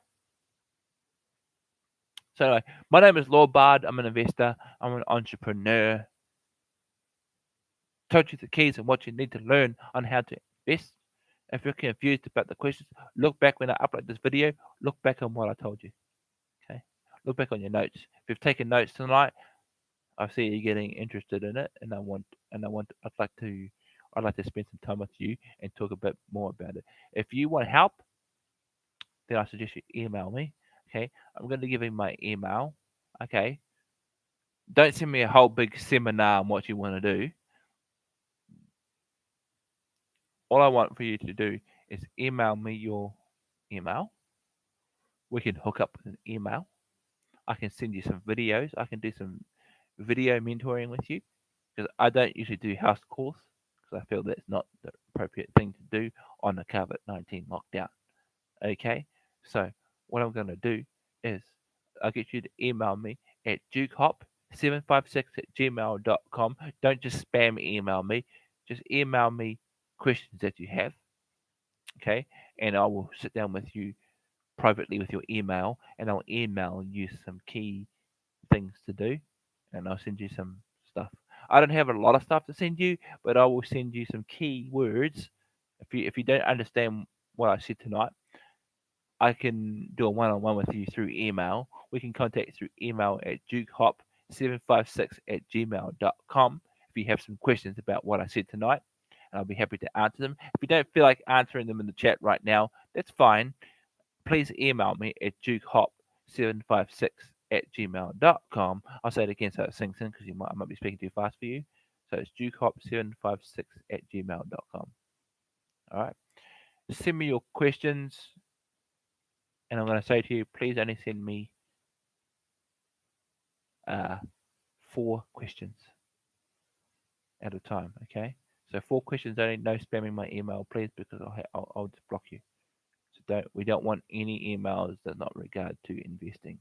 If you'd like to learn more, please send me an email of your email, and I may do a hang up with you because Gmail uses hang up.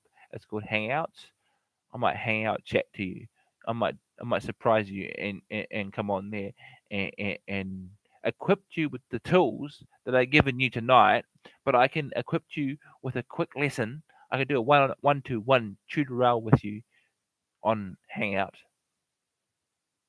Okay, and I can help you with what you need to know or help you with what you don't understand. If you want to start to invest, I could help you with that too because I'm an investor. If you invest in me as well, if you want to invest in me, doesn't matter how much you want to invest to me.